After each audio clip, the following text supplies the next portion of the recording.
Bum bum bum. Alright, let's turn the fucking music back on.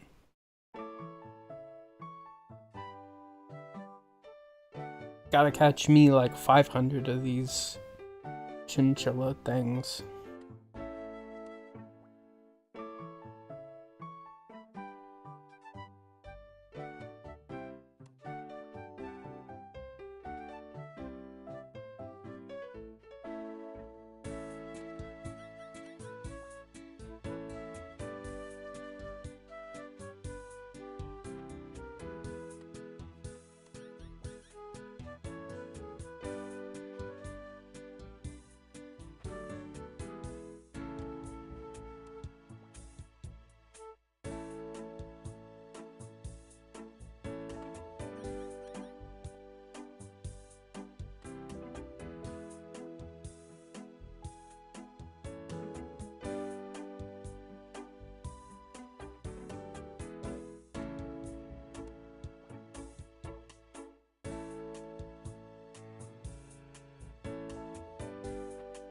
Yeah, I should do them in like a checkered pattern.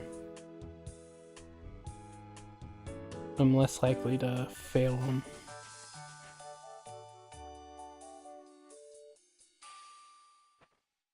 I'm gonna set it there.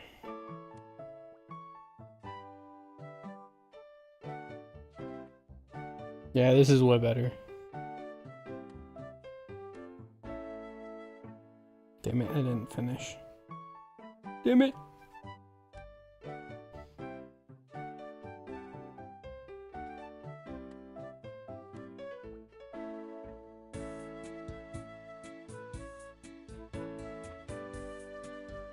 Dun, dun, dun. Dun.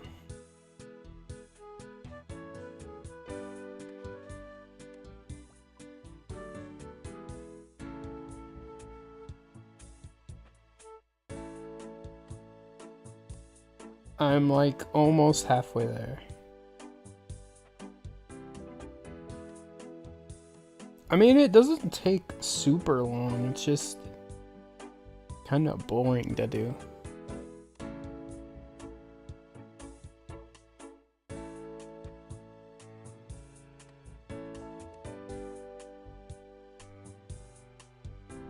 I need some Subway Surfers on the side or something, I don't know.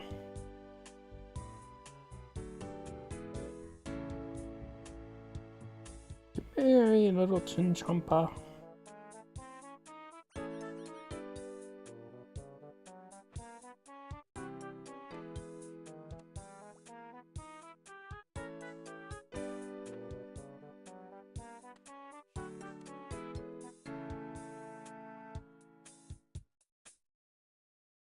Just gonna reset that one.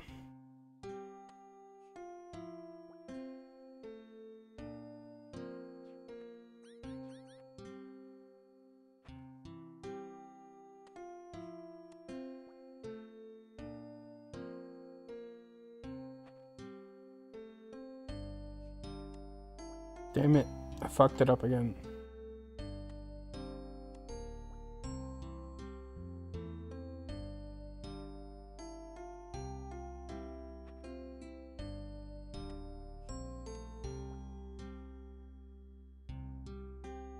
Honestly, I prefer like the net traps you can do in the swamp.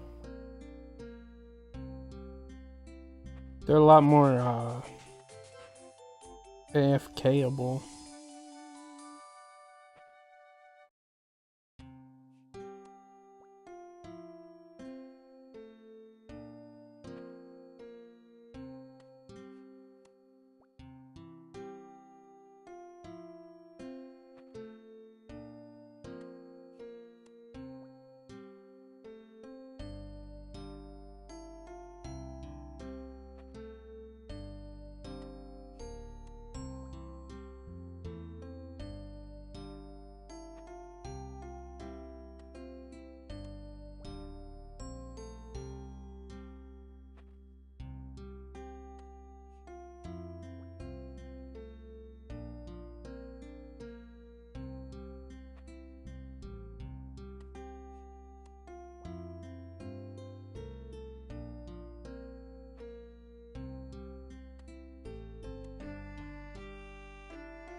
Dun, dun, dun.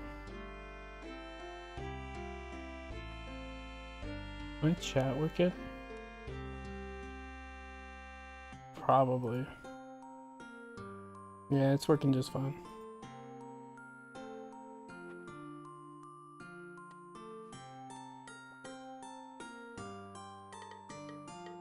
Dun, dun, dun, dun, dun, dun, dun, dun.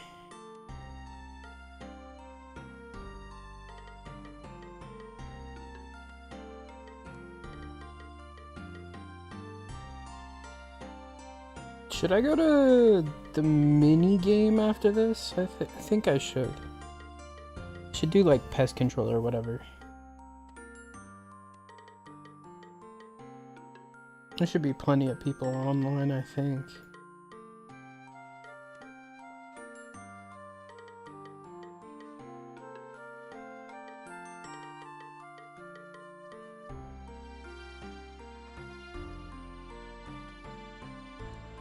Oh, there's actually not that. Well, I mean, there's a decent amount of people online.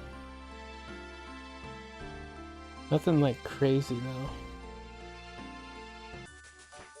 Yeah, I could go to that world and do it.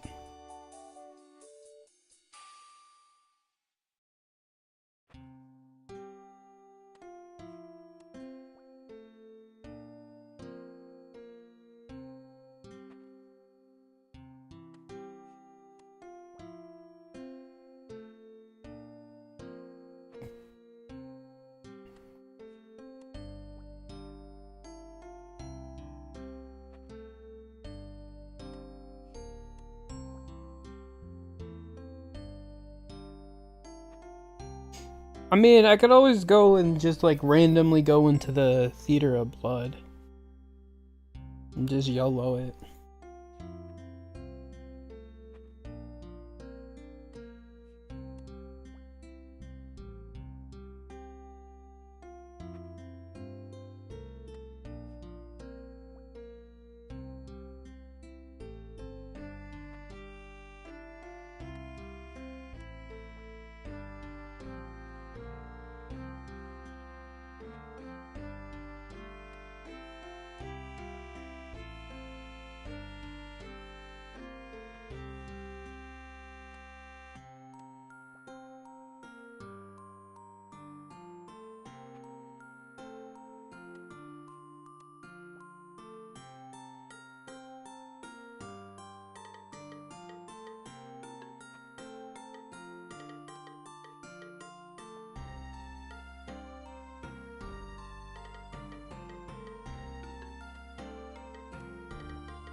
How would I do 5?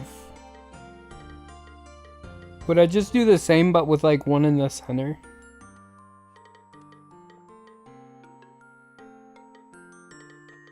No, I should do 4 corners. I should do the opposite of this.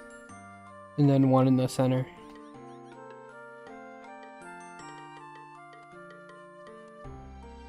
That's how I should do 5. I mean, I'm not quite there, but I'm getting close.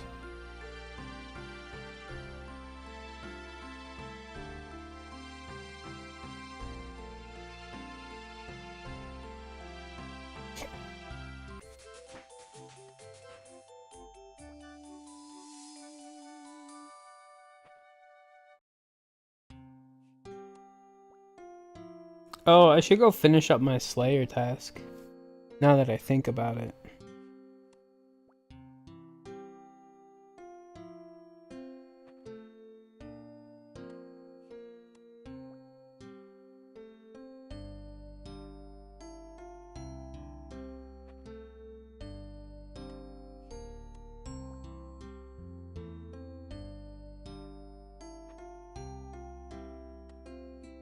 I mean, how much harder will the Echo Guardians be? The Echo Grotesque Guardians. I'll have to look at the fight and see how difficult it is. I don't know, I'll probably be too tired after this. This is some snooze level content.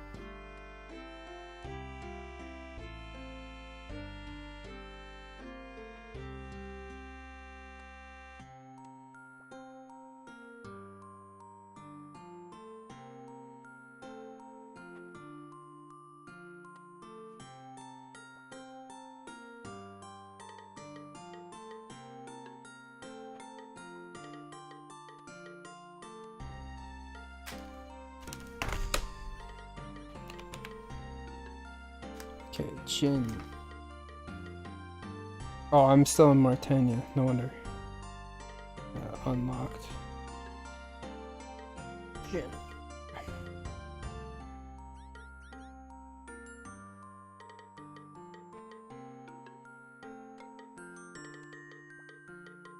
$500 Chinchompas. Yeah. I thought there was another one, but... Oh, maybe it was catch like 100 of them. That must have been what it was. 'Cause I'm way past that now.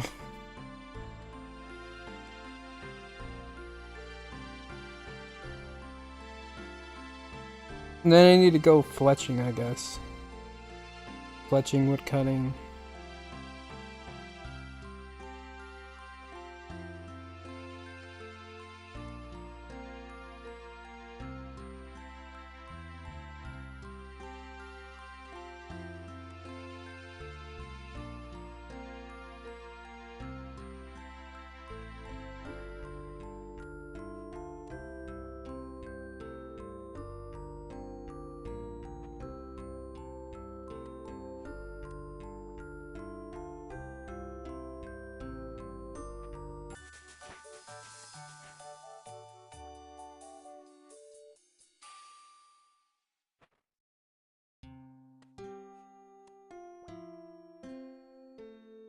Oh, my boxes are full. What the hell, man? Catching them too quick.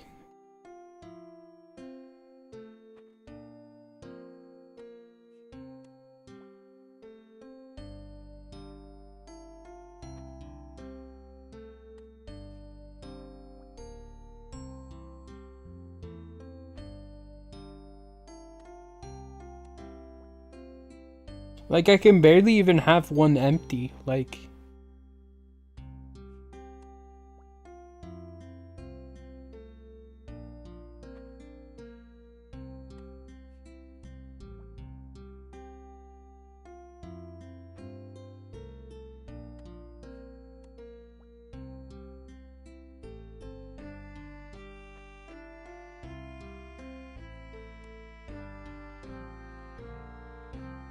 Crazy.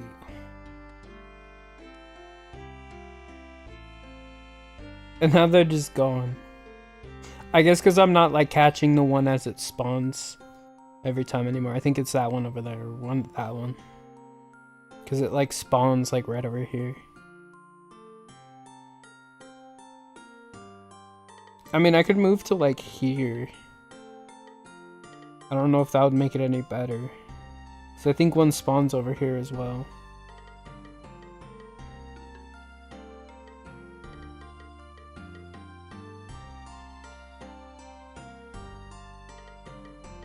What is that one?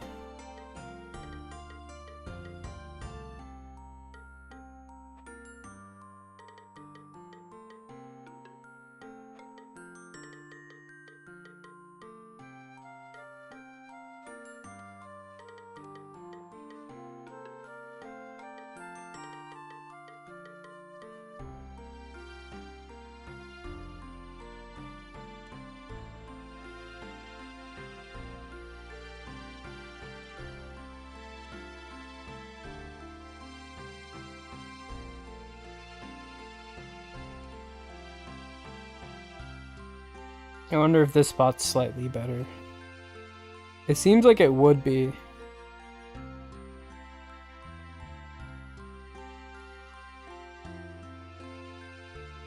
Yeah, it seems like they wander to these squares more often. Oh, I didn't reset that one.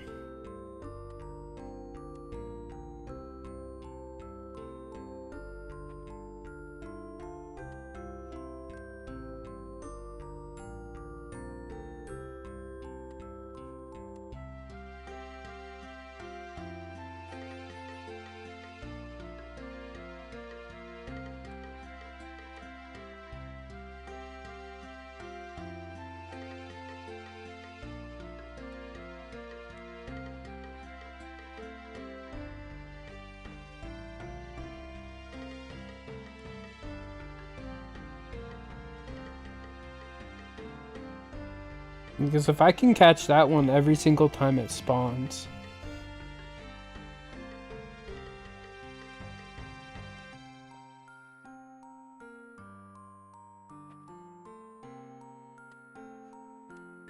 That would be ideal.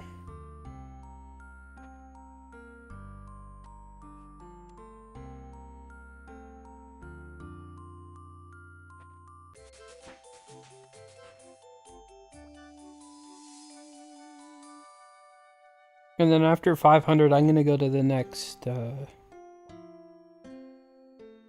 what are they, red? I think it's red I can catch. It might be black Chinchompas, I don't remember. I think those are only in the wilderness though, so I don't know.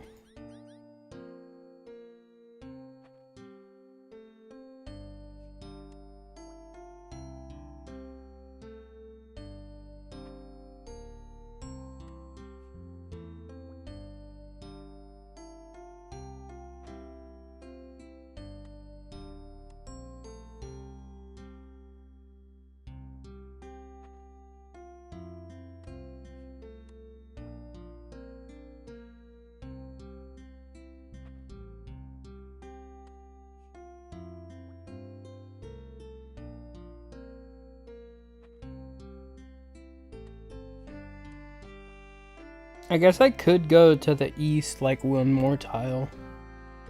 And that would probably be slightly better. Uh-oh. Oh, it didn't kill it. Let's go.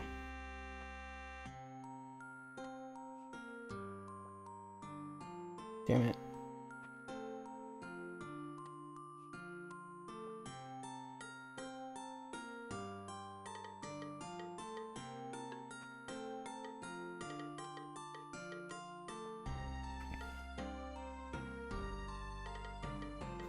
Dun.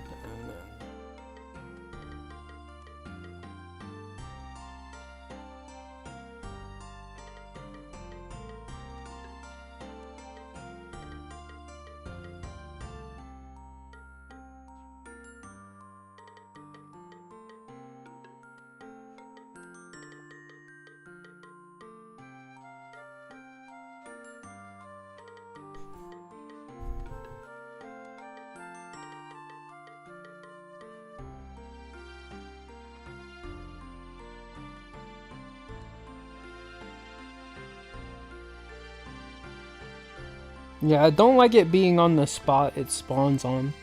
Cause like I don't wanna like attack it.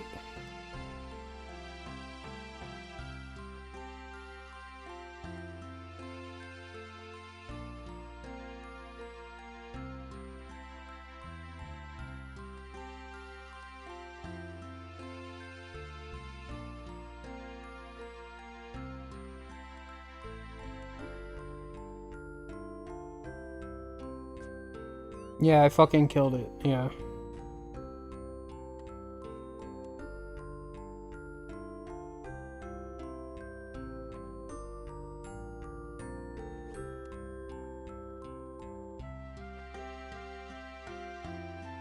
Oh, he just gave me something, okay. That's not too bad.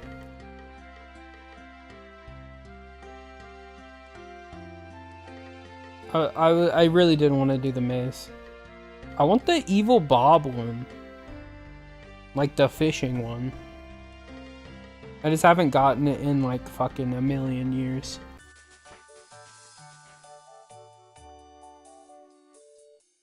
I keep getting the Pete's prison one.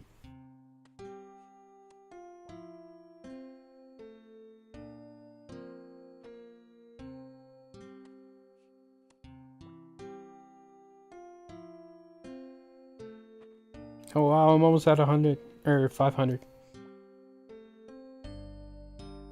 Oh, I put 2 there. I don't know how I did that, but okay.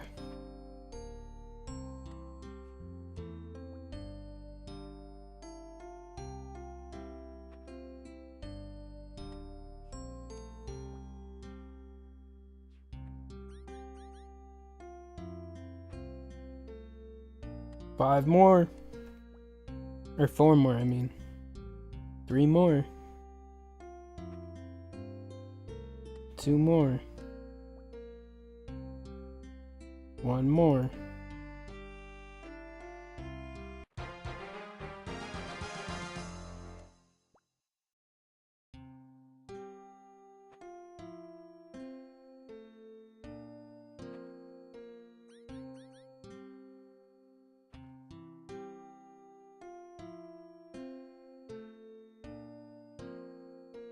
Okay,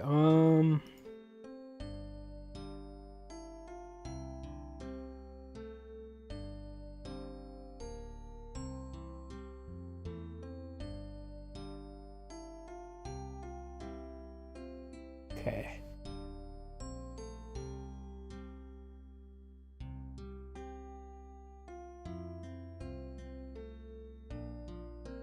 Felled Up Hills, Red Chinchompa. That's Felled Up Hills. Ranith, that's Gryffindor. Oh, I can't do other Chinchompas. So what's the best thing I can do?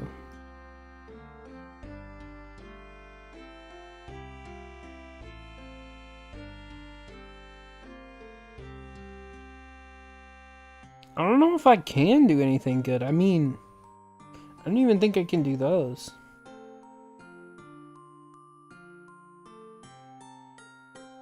I guess it'd be Implings, yeah. So barehanded magpie. Okay.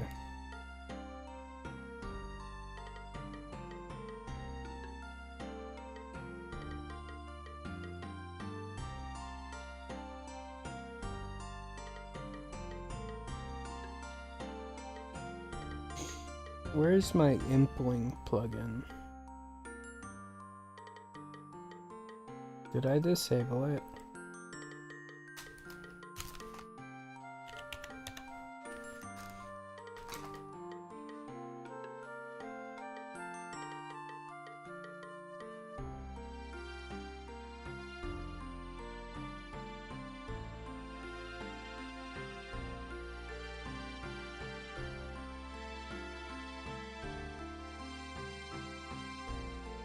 Oh, it's that one there, okay.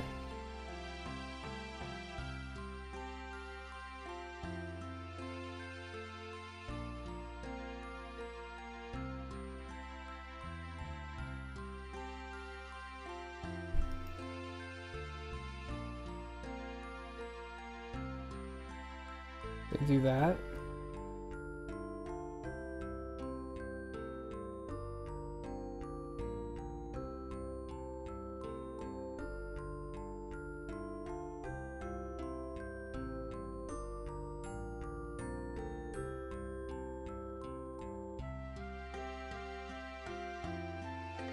I don't think those are the worlds I can go to. Hang on.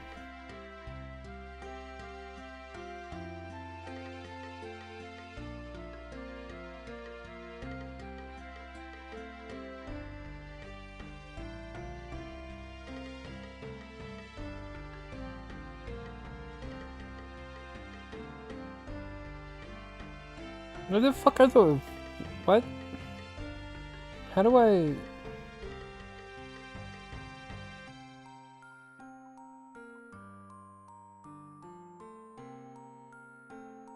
Am I stupid? Do I need to do this?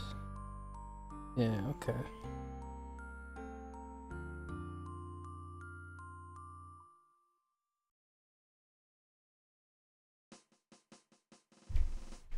I don't think any of these worlds are in there.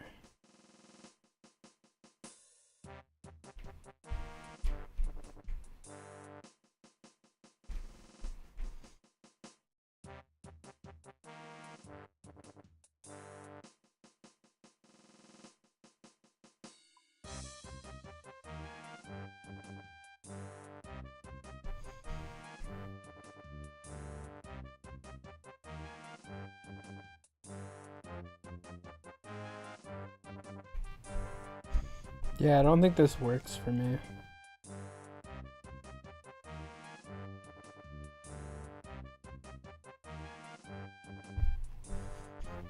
Rip.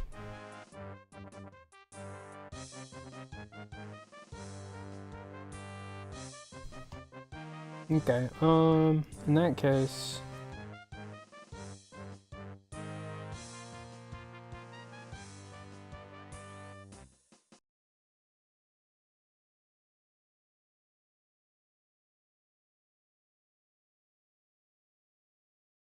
let's just finish up my Slayer task. Oh, can't show that.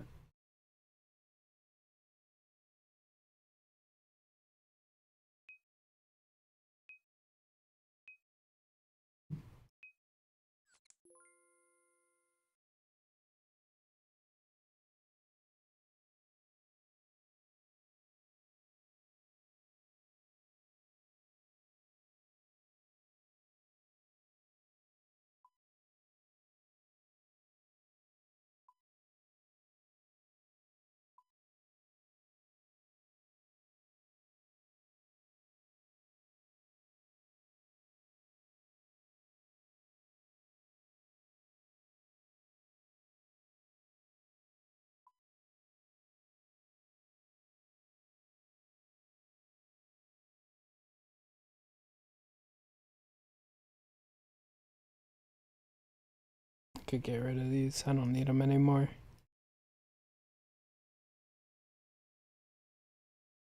I should keep those errors. I do not need these.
Okay. Ba ba da ba ba. I'll need these. And then I'll need ton of shark, ton of prayer pots. That's pretty much it.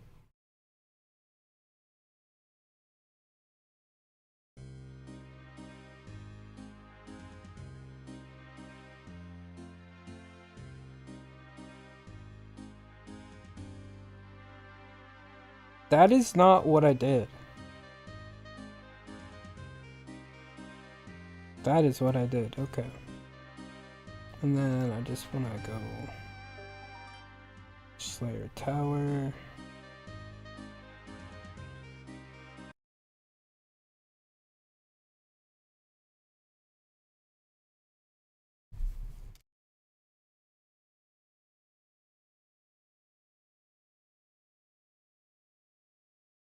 This should be way easier with this armor.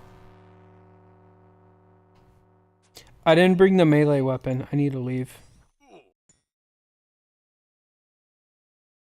I'm dumb. No wonder. Totally forgot about it. So let's see.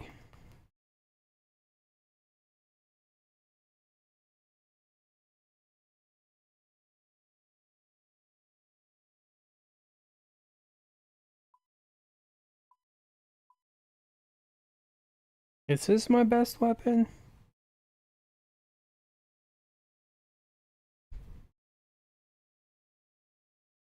I mean, it does hit the highest.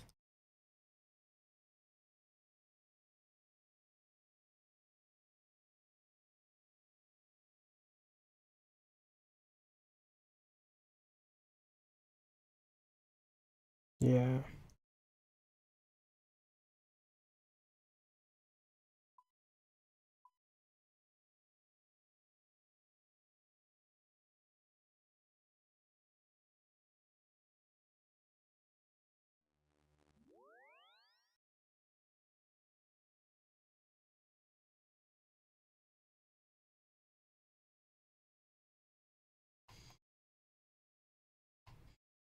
Okay, let's do it properly this time.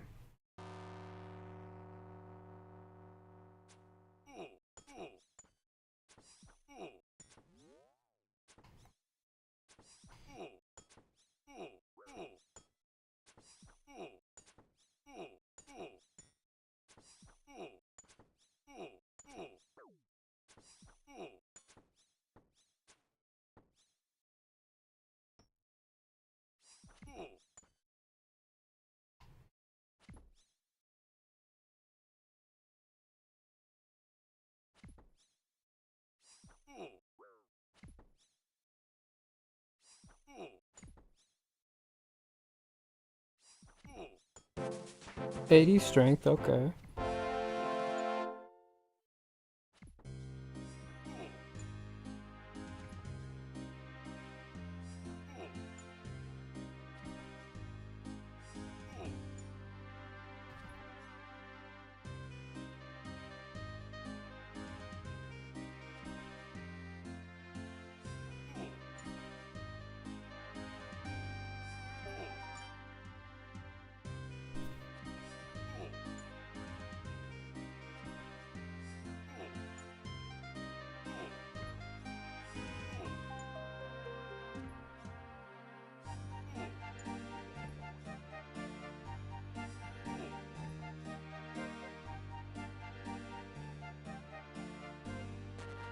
Okay.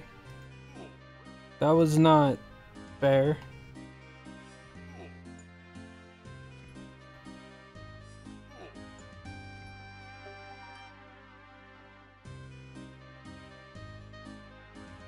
Damn it. They kept spawning where I wanted to go.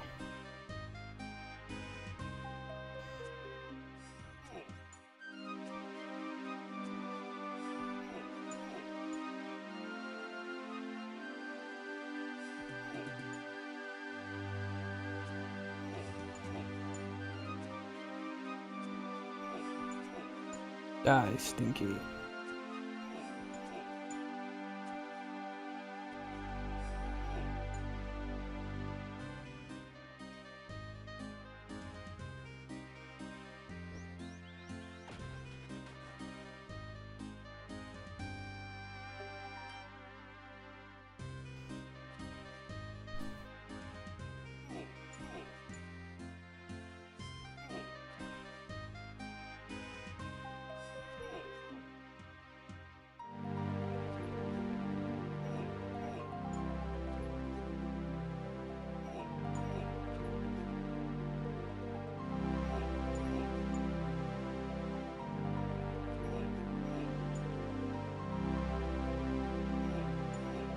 If he could fucking die at any point, you know.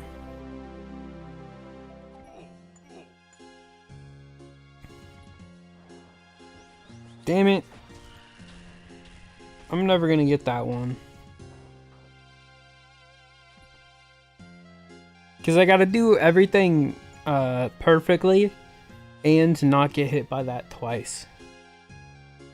Or he can't do that twice is what it is.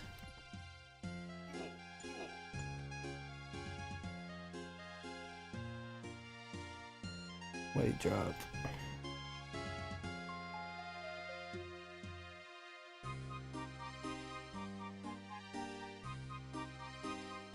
And you know what? I just realized I could go do that one quest.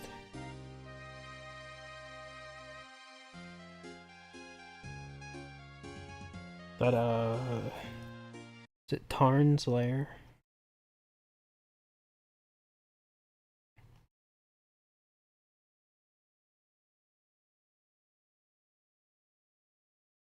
No, Haunted Mine. Haunted Mine, that's what it was.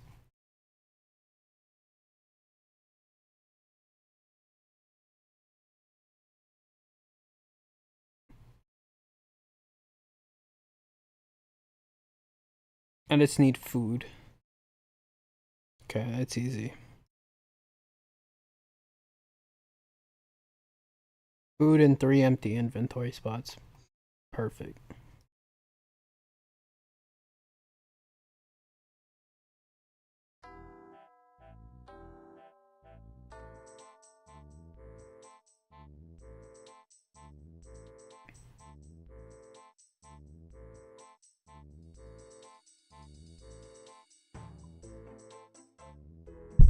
No one talking in the channel?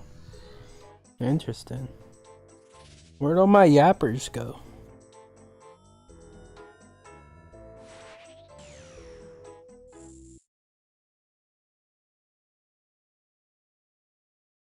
Do I need to go this way? I don't remember how to get there. I think I can go through here, actually. I think there's an agility shortcut that I can probably use. Most likely.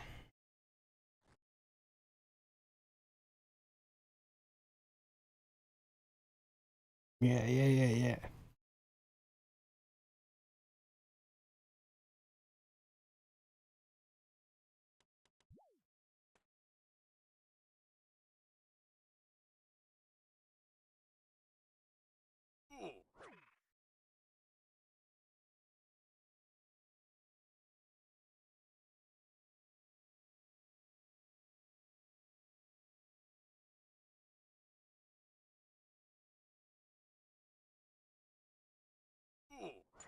God damn it, you fucking dickhead.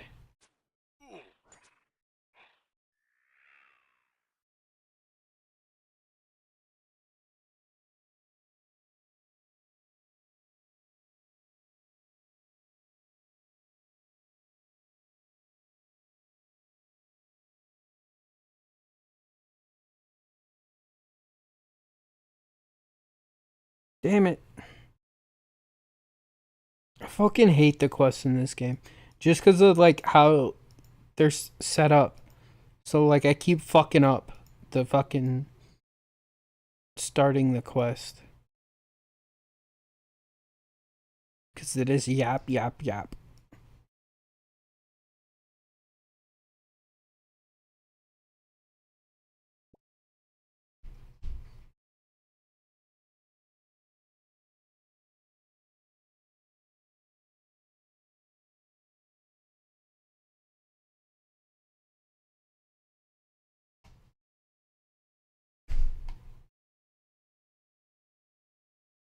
Oh, I don't have the fucking... So stupid.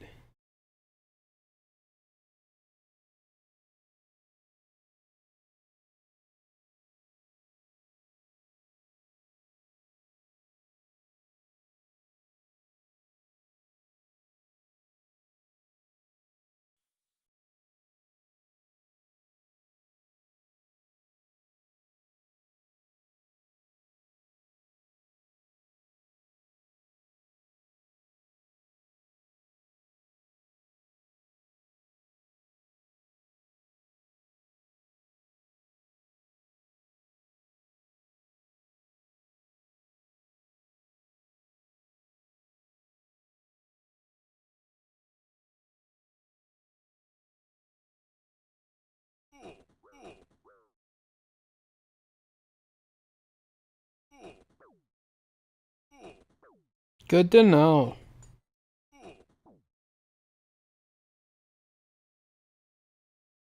So I literally had to come here and wait.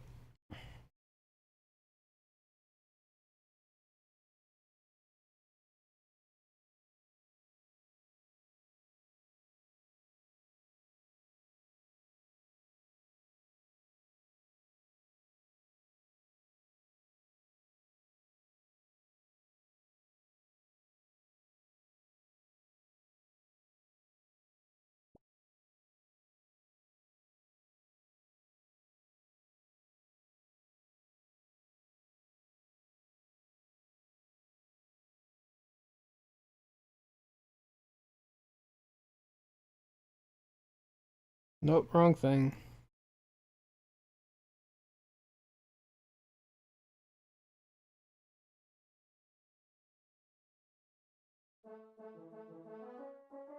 Someone over there fighting something?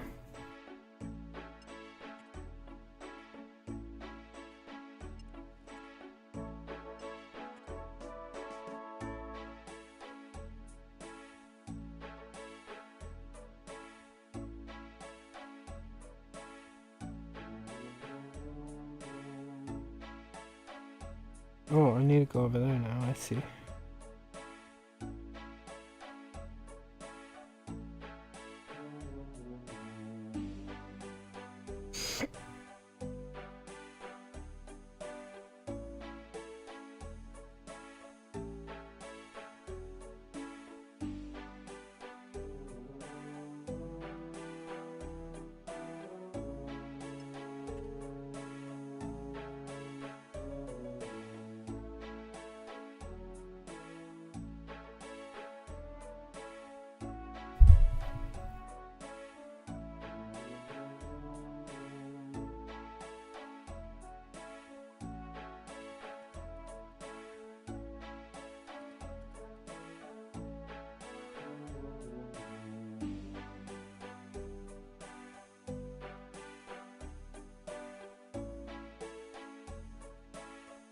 Would I come in over here somewhere? Yeah, there it is.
Dun dun dun.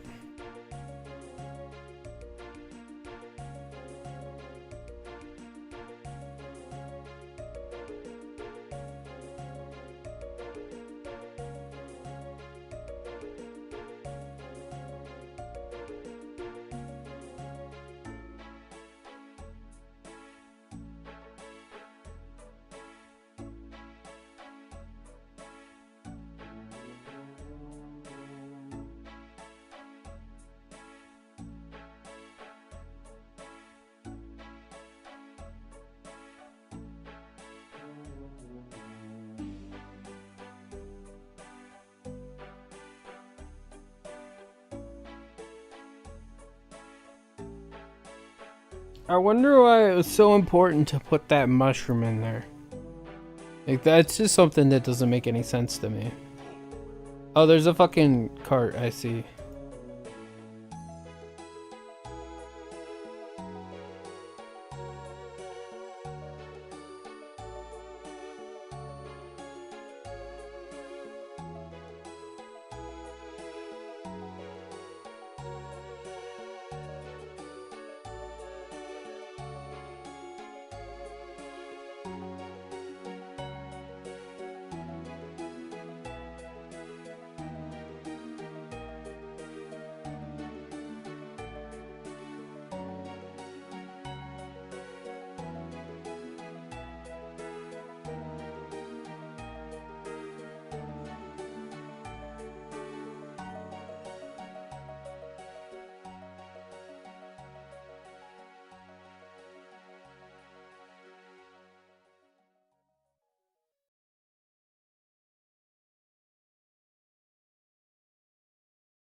God, they made that path as annoying as possible.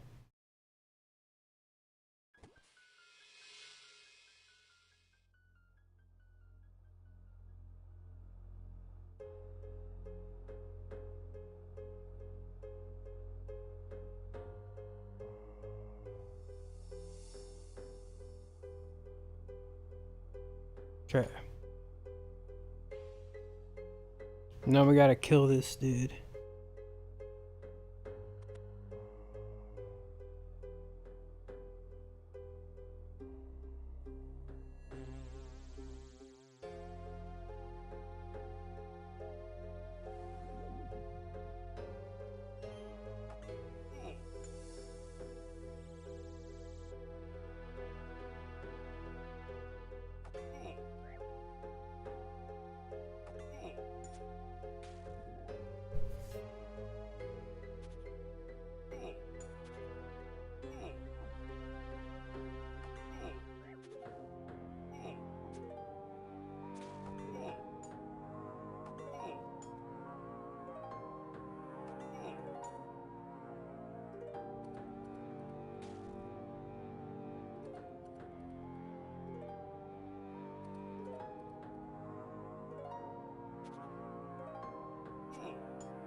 That was fucking way too easy.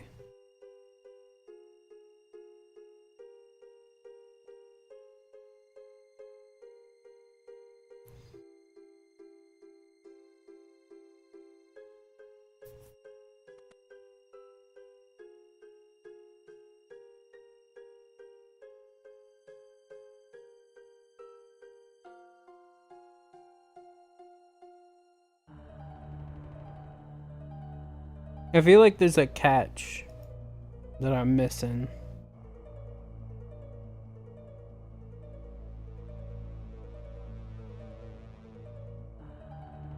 It must have been the mushroom the whole time.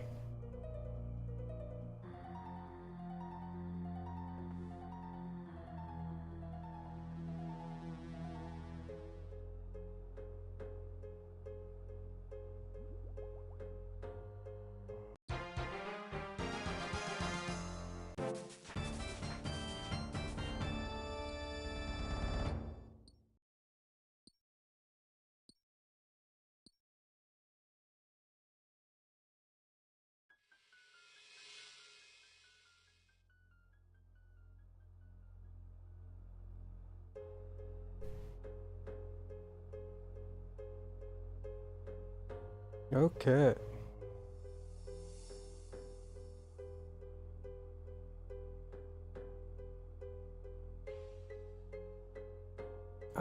I'm just gonna TP out.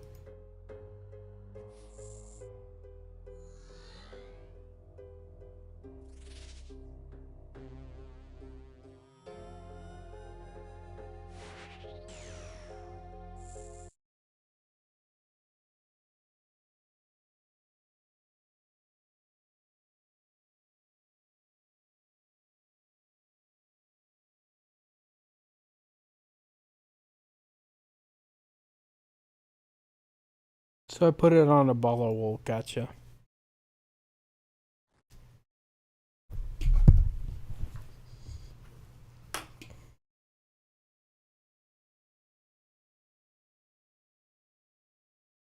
Then I can't make it into anything, can I? Oh, I can.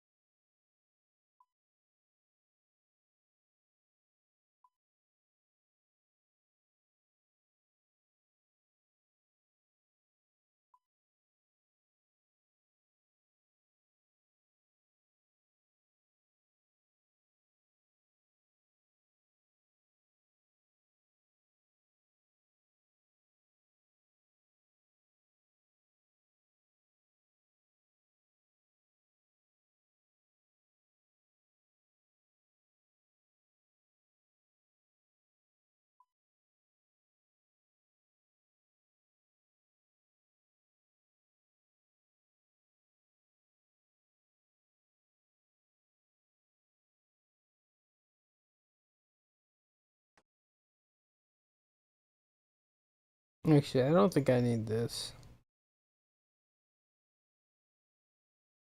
I'm gonna deposit all those though. And that. And then my runes as well. And I'm gonna go head over to fucking Soul Wars. Or no, pest control.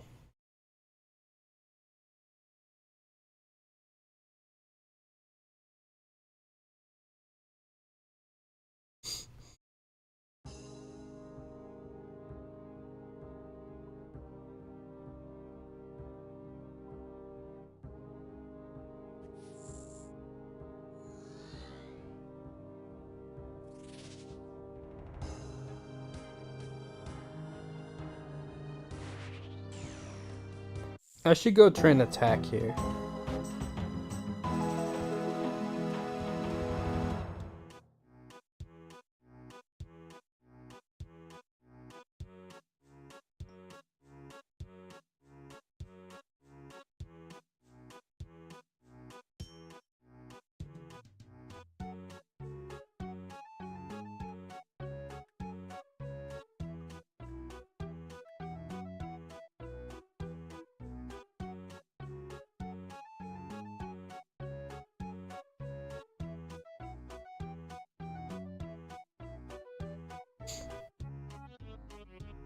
Because that'll just increase my accuracy.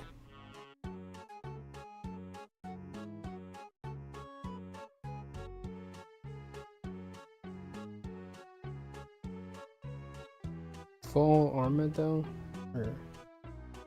yeah, armadillo.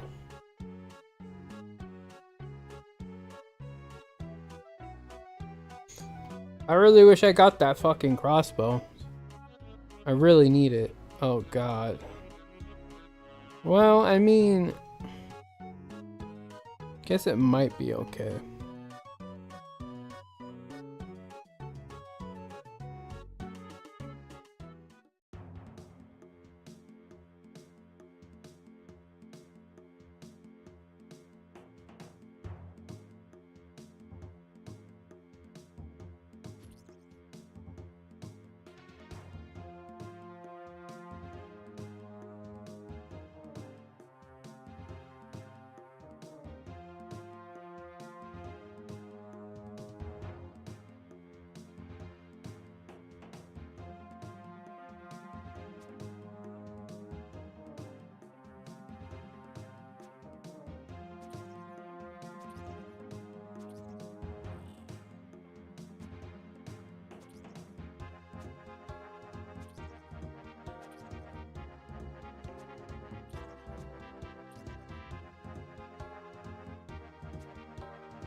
That's crazy, they're almost done already.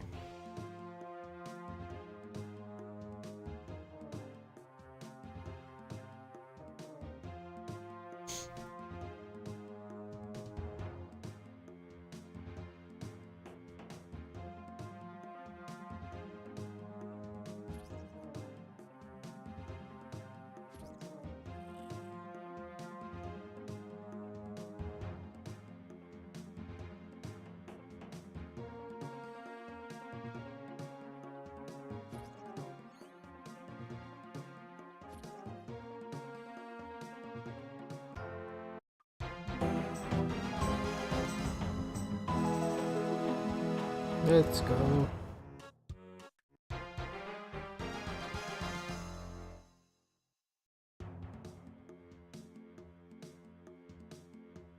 I got 2 tasks there. Let's go.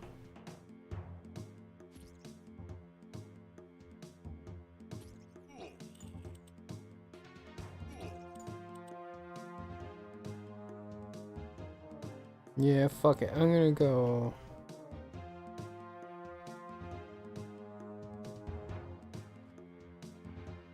kill some shit.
I could probably do nothing and still get points.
Yeah, I can almost do nothing and still get points.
Okay, I think I have enough points for something. I don't remember what.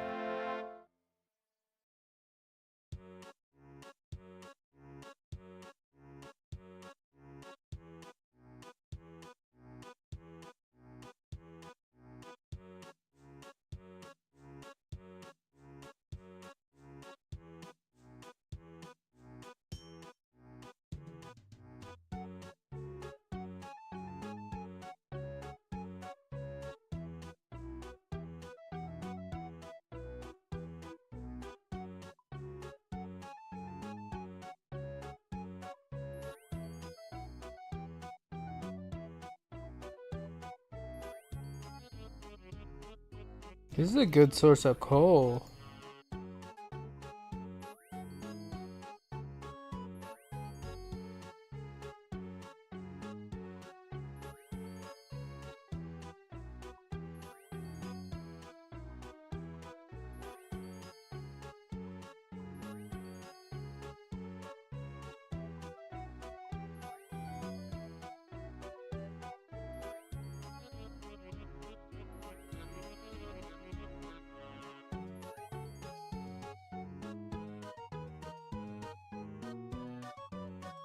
Alright, alright, alright.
Can't remember what all the tasks I needed to do.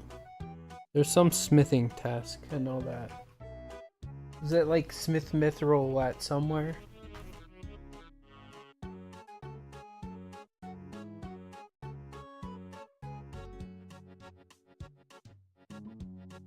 Smith Steel and Koren Castle. Smelt a rune item.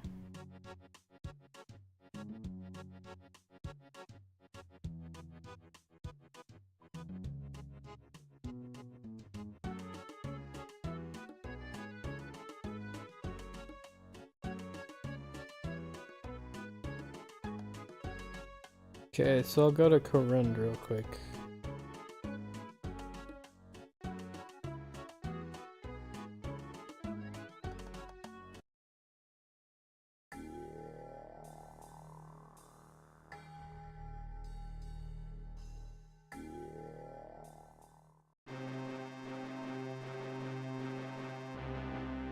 Is it upstairs or?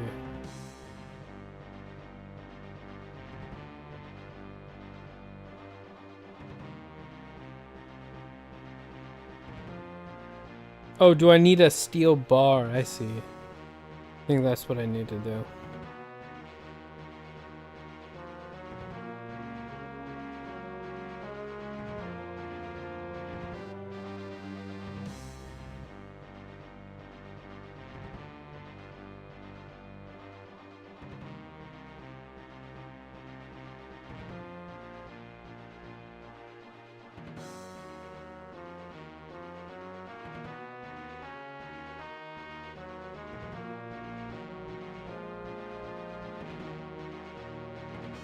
Oh, I need a hammer in that case.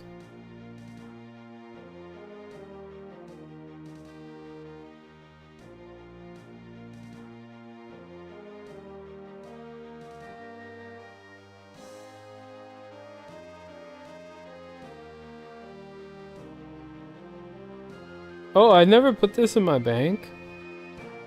Lol.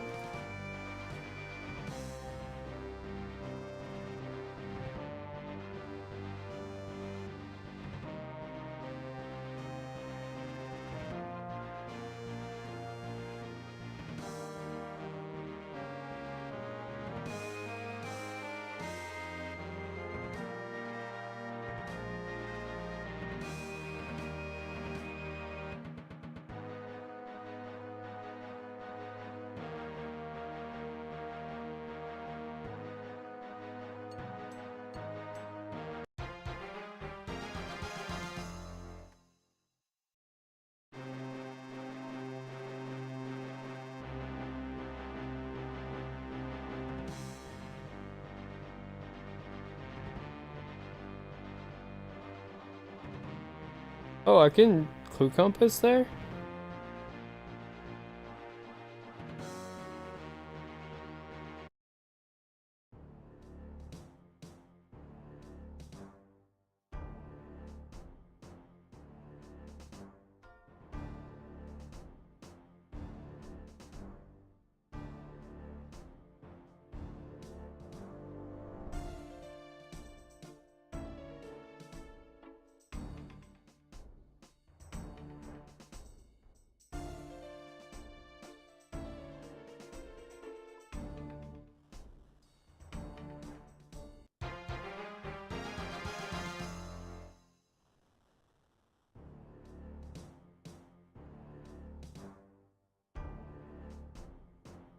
Okay, now I'm just gonna go to Edgeville.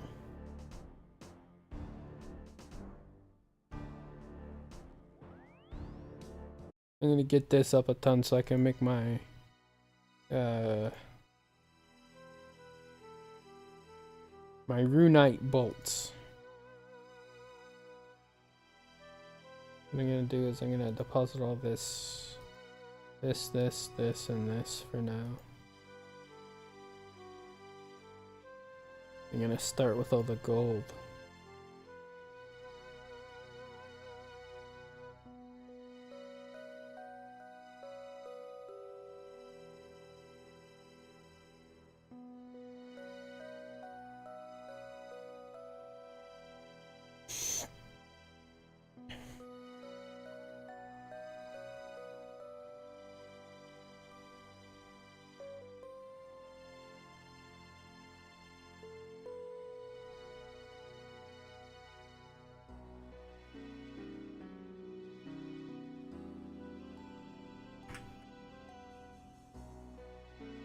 This is gonna take forever.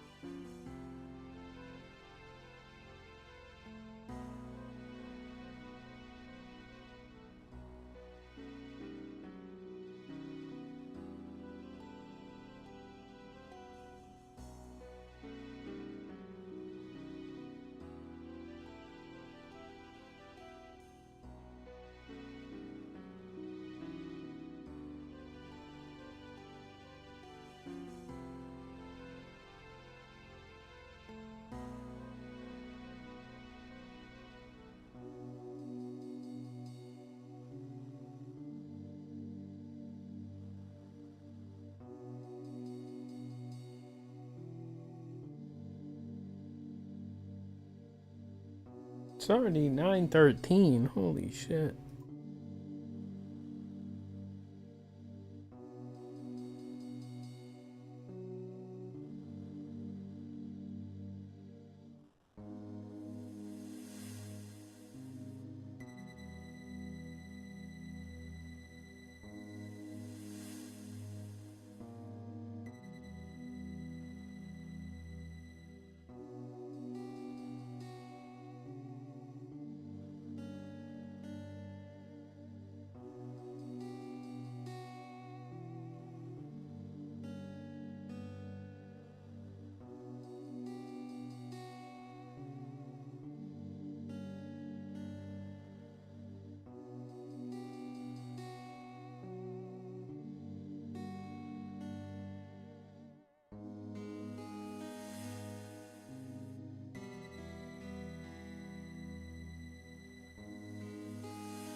Bonk, bonk, bonk.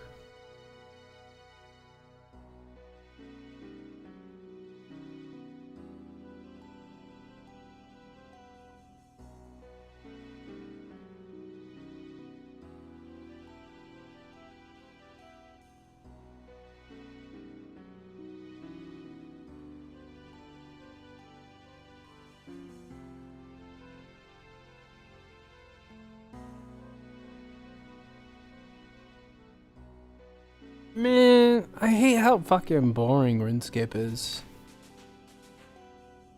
I'm probably not gonna play anymore after this Leagues is over. Oh well.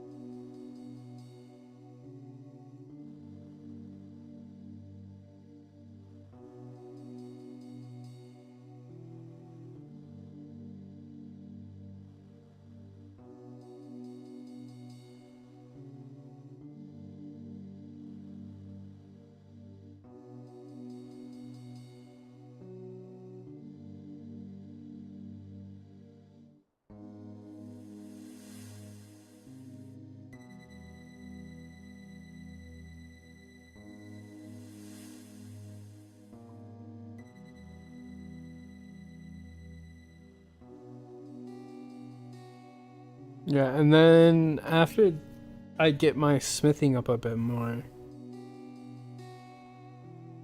smelt all that coal I just bought off, I think I will go do that farming minigame for a bit.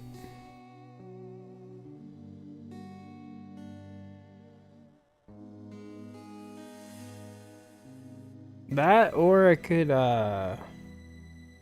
do some rune crafting.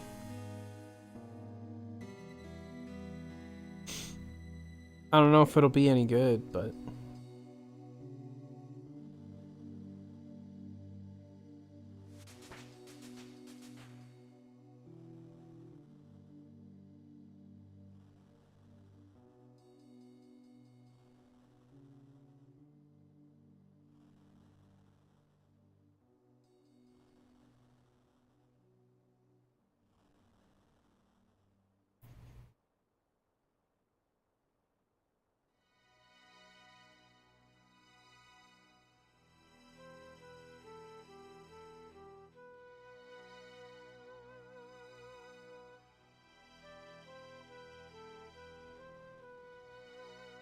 what can I make? Because I need to make something I could sell.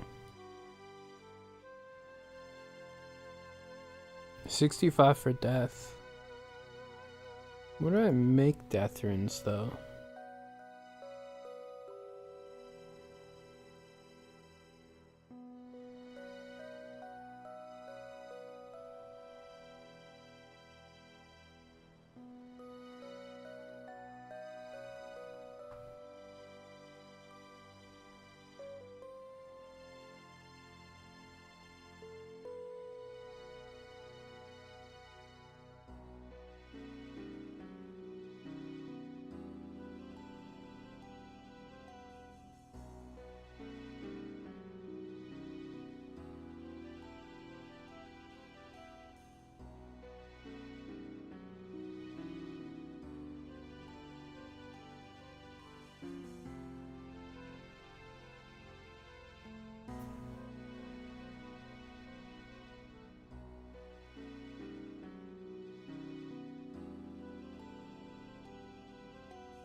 Where is the death altar?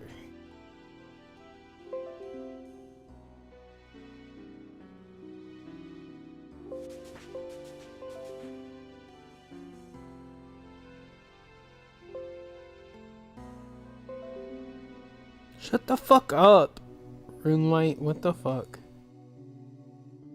You're so annoying.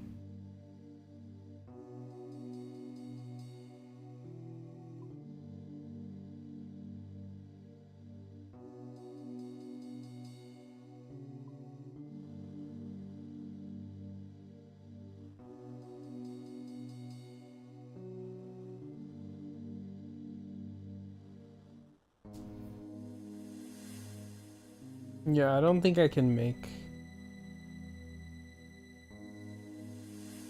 death runes.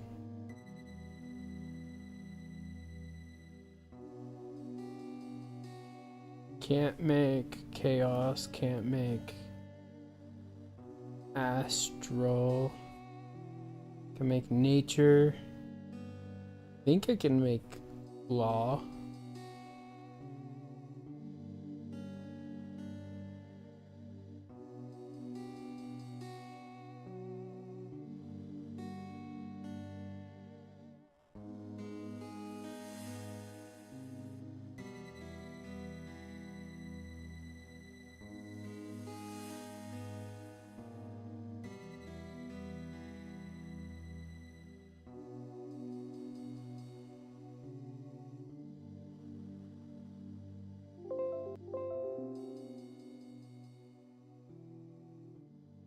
Yeah, as long as I get a law talisman, I can. You can make laws.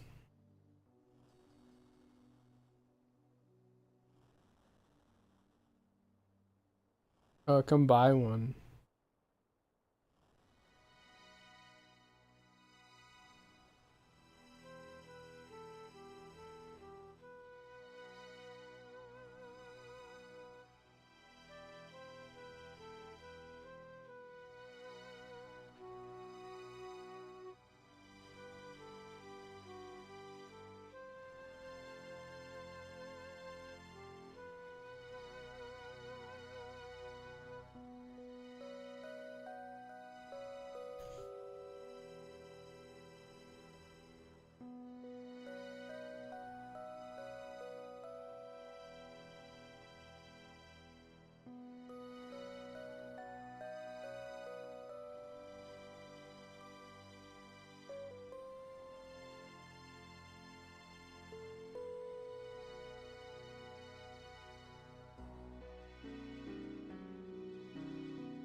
Wait, where's the real blood? Meredith Laboratories, huh? Oh, down there?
Where do I get a blood talisman?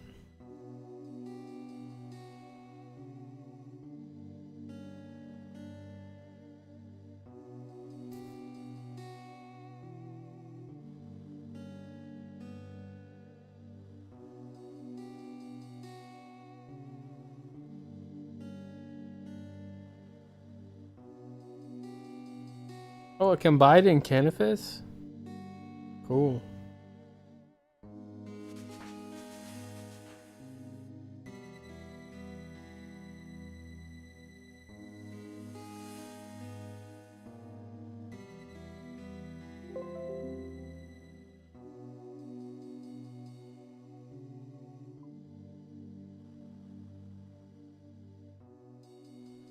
Okay, that solves that, but then can I get a cosmic one?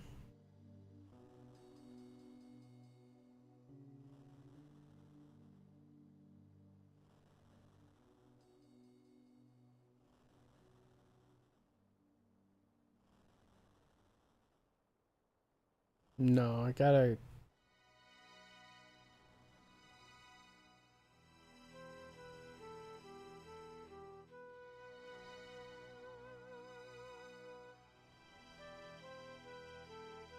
I guess I gotta go casket fishing.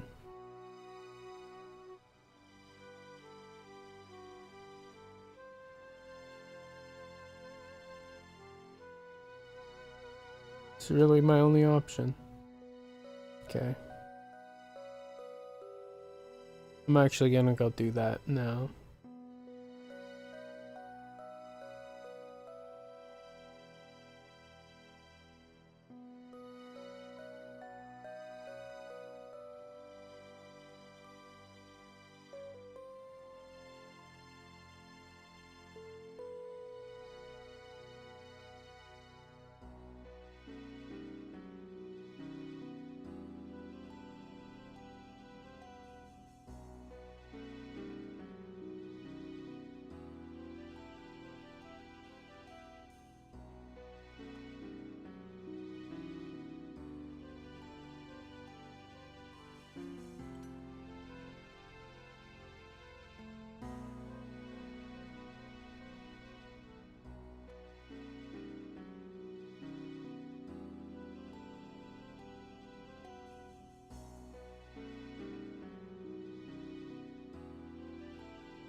Best place is Isle of Souls. Swords. Teleport.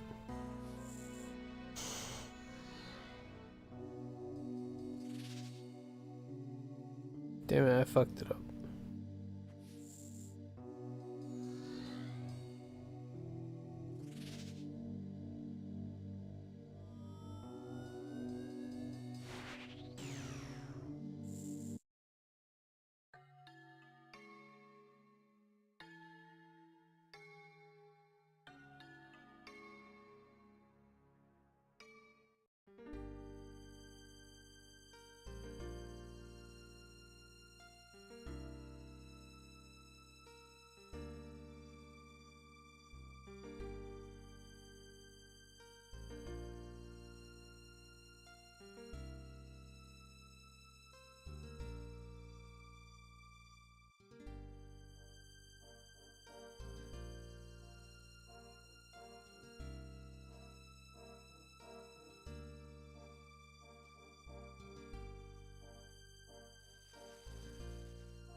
God, I gotta do this for a casket.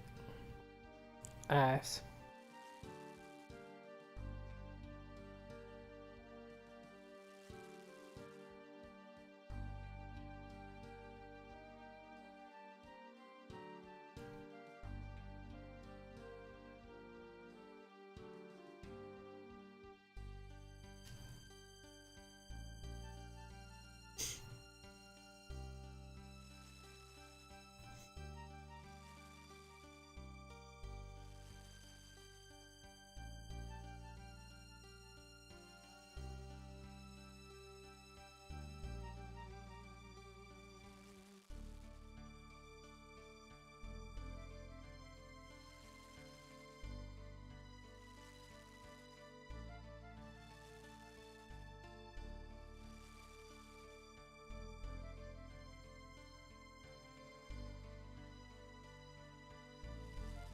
Oh, good. It puts the casket right into my bank. Nice.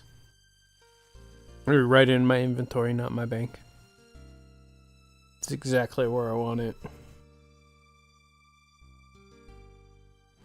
Because that way I'll know if I actually get them. Because theoretically, I only have to open like 16 of these caskets. Theoretically.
Bullets may fly around, but I'll lay down.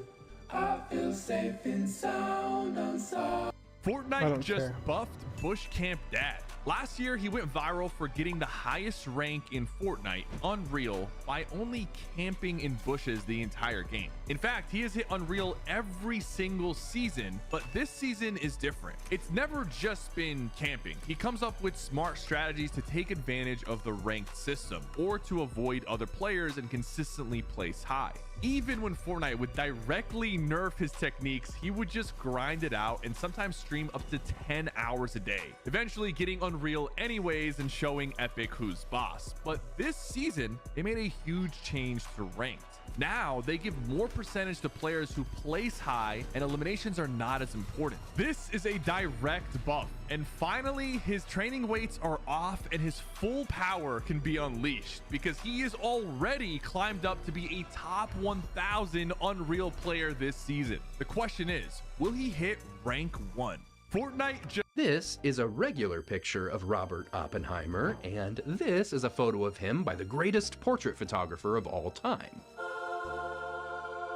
So what's the difference? Is it the lighting, the environment, the facial expression? These are all the work of Armenian photographer Yusuf Karsh, who said it was his goal to capture greatness. Like, you can tell the difference between someone just snapping a photo versus someone who understands what exactly makes that person great. And to understand a person, Karsh believed that it takes respect and time. Like, he spent 6 hours with Fidel smoking cigars before he was able to pull this moment of truth out of him. And for cellist Pablo Casals, Karsh saw that what made him great was his dedication. So his portrait doesn't even show his face, which is way different than the way you would photograph an artist whose passion makes them great. Celebrity portraits these days can be lush and visually interesting, but it's really special when the photographer knows how to capture that unique thing that makes a person great. This is a regular picture of Robert Can you imagine working at one of these power plants and you see a dude walk in a suit with did you have a briefcase? No, I didn't have a briefcase. I had a laptop. Just a laptop. So a dude walks in with a laptop and a suit, and you lean over to, who's that guy? Well, that's the hacker from the government. Yeah, that's the hacker. It's even worse because we go in like 3 to 4 man teams, man. So like we've got a team of dudes. You had a fleet. Like you had like a team of dudes in suits holding laptops, walking into restricted areas. Okay. The best part about this too is like going through airports, right? Because you get like all the government pass check stuff, and I've got my government issued ID. And you'd go up there and they'd be like, they look at me and they look at my ID and they go, "Thank you for your service." And I'm like, what service, man? Like, I'm... When they said thank you for your service, did you ever accidentally say you too? I did, actually. That is true. I did do that once, and I happens turned to everyone. beet red, and I felt like, and they stared at me, and I stared at them, and it was just, it was grim, dude. It's just Can you imagine? shit. Apparently, Apple is trying to solve the problem of AI making things up by simply asking its AI to not make things up. So beta testers of the new Apple Intelligence found this prompt in a system file. And then these are some of the highlights of what they found in the file. The first one is do not hallucinate, and the second one is do not make up factual information. I've seen a lot of silly prompt engineering stuff, and I've done a lot of silly prompt engineering stuff, but I cannot for the life of me understand why this would work. Oh man. Like, why just saying don't lie would make the AI not lie. This is literally verbatim a joke somebody made on one of my recent TikToks about prompt engineering. And there's also like grammatical errors in the prompts, and this Ars Technica article I was reading says that this highlights the work in progress nature of these features, which I'd like to pull something higher than the Leafy. I don't Could you really write care. me a check?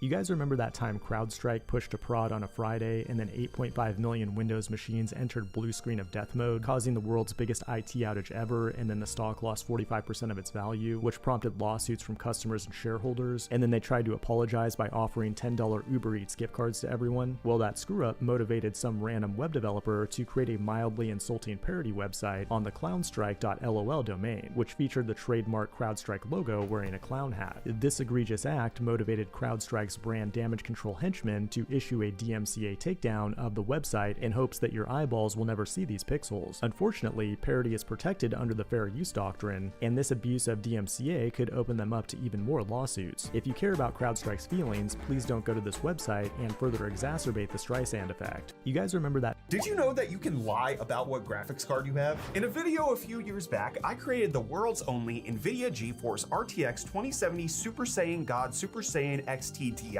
Obviously a fake card, but it was fully recognized by programs, games, and by the device manager in the PC as well. It's done using a method that most Jedi won't teach you because it requires you to use unsigned drivers with your graphics card. You have to modify the PCI ID and inject it into the NVIDIA drivers. Now, the reason I did this was because I used to get review samples of GPUs before launch from a retailer in South Africa, Wootway. But because it wasn't from NVIDIA directly, I didn't have drivers that support these cards. So with both the 1660 Ti and 2070 Super launches, I had to hack my drivers in order to benchmark the cards before they came out by telling the driver that they were a GPU that already did exist. Did you know that you can lie about what graphics card you have? In a video a few years back, I created the world's only NVIDIA GeForce RTX 2070.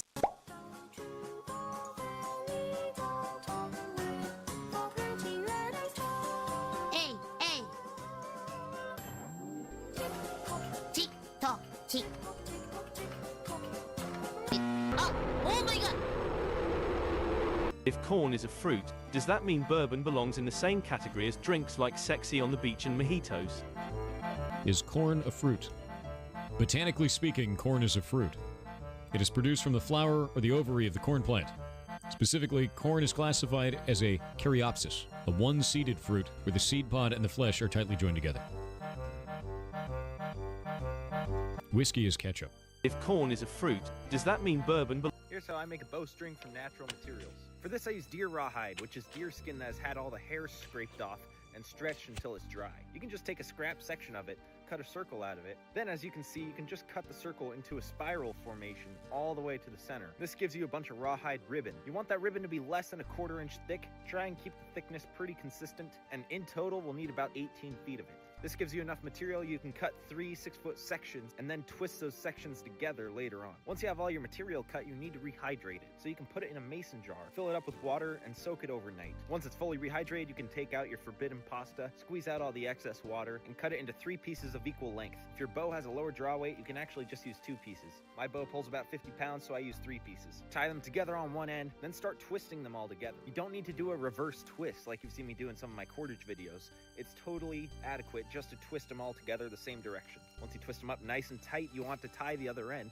and then you want to suspend it all using a weight. The string's going to look really thick right now too. It's going to shrink up quite a bit when it dries. You tie that weight to it so the weight is pulling the stretch out of it as it dries too. You want to remove as much elasticity from the bowstring as you can. One stretch will let it dry overnight, and then it'll be ready to take down and string up on the bow. In the end, it's still going to be just a little bit elastic, and that's just how rawhide strings are, but it's been used for bowstrings all over the world since archery was invented. There's plenty of options that are a bit better, but rawhide is easy to obtain, and it works. Here's how I make a bowstring from natural. While waiting for my kids to finish a martial arts class, I broke a table, trying to use it as an ottoman. I quickly looked around to make sure no one saw my crime and ran out the door and tossed the broken table into my trunk. I could probably just epoxy these screw things back into the base, but let's see if I can make it better. I have some leftover oak plywood from another project, but it's too thin. Maybe I can just double it up. So I traced the tabletop twice, cut the 2 pieces out with a jigsaw, then clamped and glued the 2 pieces together. Once dried, I clamped the original to the new and used a router and trim flush cutting bit to get the new top the same size as the old top. Because I'm using plywood, I decided to fill in any gaps along the edge with a stainable wood filler. There's probably a better way to apply this. I then precisely color matched the new top to the old, and by that I mean I hope the walnut stain I had in my closet is close enough. After the stain dried, I finished the top with spray-on polyacrylic. It always looks bad when first applied, but it seems to look good after it dries. I measure where I want each leg, mark the screw locations, drill out for the drop screws, insert the drop screws, then attach the legs to the drop screws with the other screws. With the last leg in place, I check out the final product. That actually looks pretty good.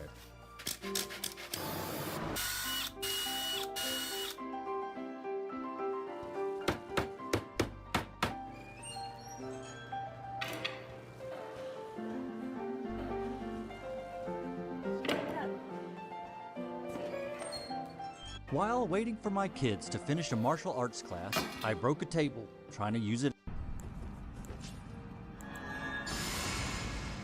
Oh my gosh, it takes so long to cycle through all. Have you ever wondered how hot can something get? And I mean literally, we know. Okay, this card was banned from Yu-Gi-Oh! Because it has the weirdest effect ever. Self-destruct button is a that card button that you can only activate when there's a 7,000 life point differential between your life points and your opponent's. And when you activate it, it automatically makes both players' life points become 0, which means the duel ends in a draw. But this card was actually banned because it was heavily abused in some other really toxic strategies. There was a deck called Final Countdown that says pay 2,000 life points and after 20 turns, you win the duel. In this deck, you would play a bunch of stall cards to make 20 turns pass after you activate Final Countdown. Now this was especially toxic because in a competitive tournament, it's a best 2 out of 3. But because game 1 took basically forever with Final Countdown, once the Final Countdown player won, they could side in 3 copies of Self-Destruct button and automatically force a draw in game 2. And because there's only 45 minutes to complete a match, the second duel ends in a draw, which means that whoever wins the first duel actually is a winner of the match. Yeah, they quickly banned this card for a reason.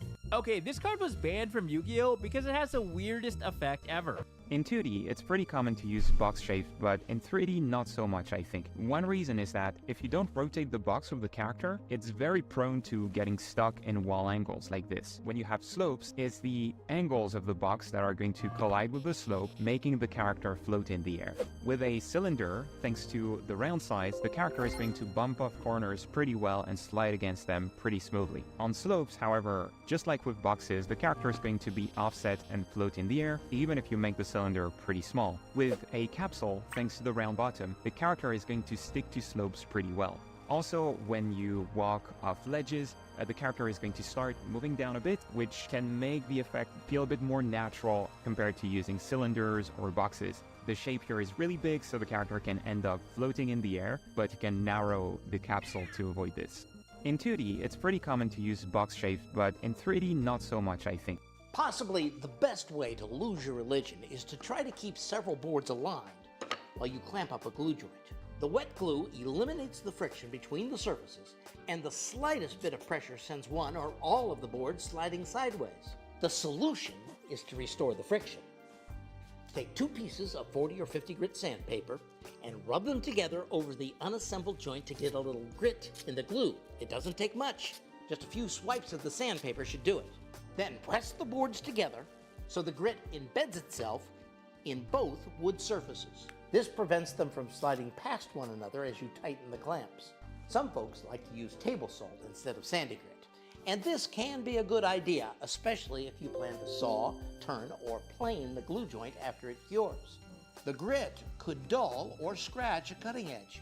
You just have to be careful to get the joint clamp dumped before the salt dissolves, especially if you're using a water-based glue. Possibly the best way to lose your religion is to try to keep several boards alive. Do you think we can go back to Pottsville now? I think that's the last place we ought to go. That's where Officer Fuzz lives. I don't think we can go back there. Fun fact, a man in China has been sentenced to 15 months in jail for running a streaming farm. The man known only as Wong had 4,600 phones set up to various VPNs and networks, and then would take payment from live streamers to have his streaming farm tune into their live stream to boost the stream's performance and artificially inflate the viewer count. His streaming farm was also able to like and comment on streams to make it seem like there were real people watching the live That's stream. crazy. In doing so, Wong was able to collect $415,000 in payments from live streamers in just 4 months. But after a number of streaming sites reported fraudulent activity on their platform to the police, Wong was tracked down and arrested. He was then sentenced to 15 months in jail and had to pay a $7,000 fine. Fun fact, a man in... This is the mutant from Marvel with the saddest power. Tell me, would you like his power? This is Zeke Stain, known more as Forget-Me-Not. Zeke Stain's powers manifested early in his life. As a child, Zeke discovered that people could not remember him once they turned away. At first, he didn't understand what was happening, but he quickly realized that he had an unusual and isolating ability. People forget about him as soon as they look away. Zeke would meet people, talk to them, form connections, and yet the moment they looked away or stopped interacting with him, they would completely forget he ever existed. Forget-Me-Not has been a member of the X-Men for over 6 years. However, none of his peers remembers him. Professor X placed a psychic reminder in his own mind to force him to remember Forget-Me-Not's existence once an hour. Would you like his power? This is the mutant from Marvel with the saddest power. Tell me, would you like his power? This is Zeke Stain, known more... Want to know the dumbest thing in all of D&D? What? The fact that due to the sheer amount of undead creatures and necromancy spells, you could theoretically fight the exact same enemy 6 times. Explain. Well, for starters, let's say you have a bandit. For the sake of reference, we'll call him Dinglenut Jr. Aww. Don't get attached. Dinglenut Jr. decides one day to fight the party. Unfortunately for him, the party are a pack of rabid murder hobos, so he takes the most permanent L. Lucky for him, though, the sting of defeat is enough to raise him as a revenant to reap his bloody vengeance. Okay. When he goes to confront them, though, it ends the exact same way, and now Dinglenut Jr. is a corpse on the ground. But as luck would have it, a necromancer comes by and raises him again as a zombie, giving him his 3rd chance at life. I'm assuming he goes the way that all zombies go. Blown apart by magic missiles, yes, but while the flesh may be gone, the bones are intact, allowing that same necromancer to raise him again as a skeleton. But we all know how this ends, so what's a poor soul like Dinglenut gonna do? Turn into an actual soul? Turn into an actual soul, exactly. So now he's a ghost, wandering the earth before he's discorporated by the cleric and sent to hell, where his soul undergoes a frightening transformation into a demon of the 9 hells, and then the rest is up to you. You know, technically, if you cast Reincarnate on him, we could start this whole process all over again. Want to know the dumbest thing in all? What time is it? This is 6 p.m. because the shadows are sun's west. If assuming this is northeast southwest, golden hour 6 p.m. Easy. What is today? Just a work day with traffic, right? Rush hour. Okay, cool. What season is it? Spring or summer? I mean, green grass. I'm assuming those right there are like umbrellas on like the roof. Summer. What can be expected tomorrow? It looks like a celebration because this road's closed off. And this is just... Where are we? Near a desert? Yeah, definitely near a desert. Good lord. That was it? Dude, I'm in the CIA now, bro. What the heck? CIA, if you're watching this, hit me up. What time is it? According to the sun and the shadows going, if the sun is east, that means that this is going to be 7 a.m. What's today? Today's a weekday because there's school buses. What season is it? I mean, it just has to be winter, right? Sure. Guys, I'm literally the smartest man alive. This is actually crazy.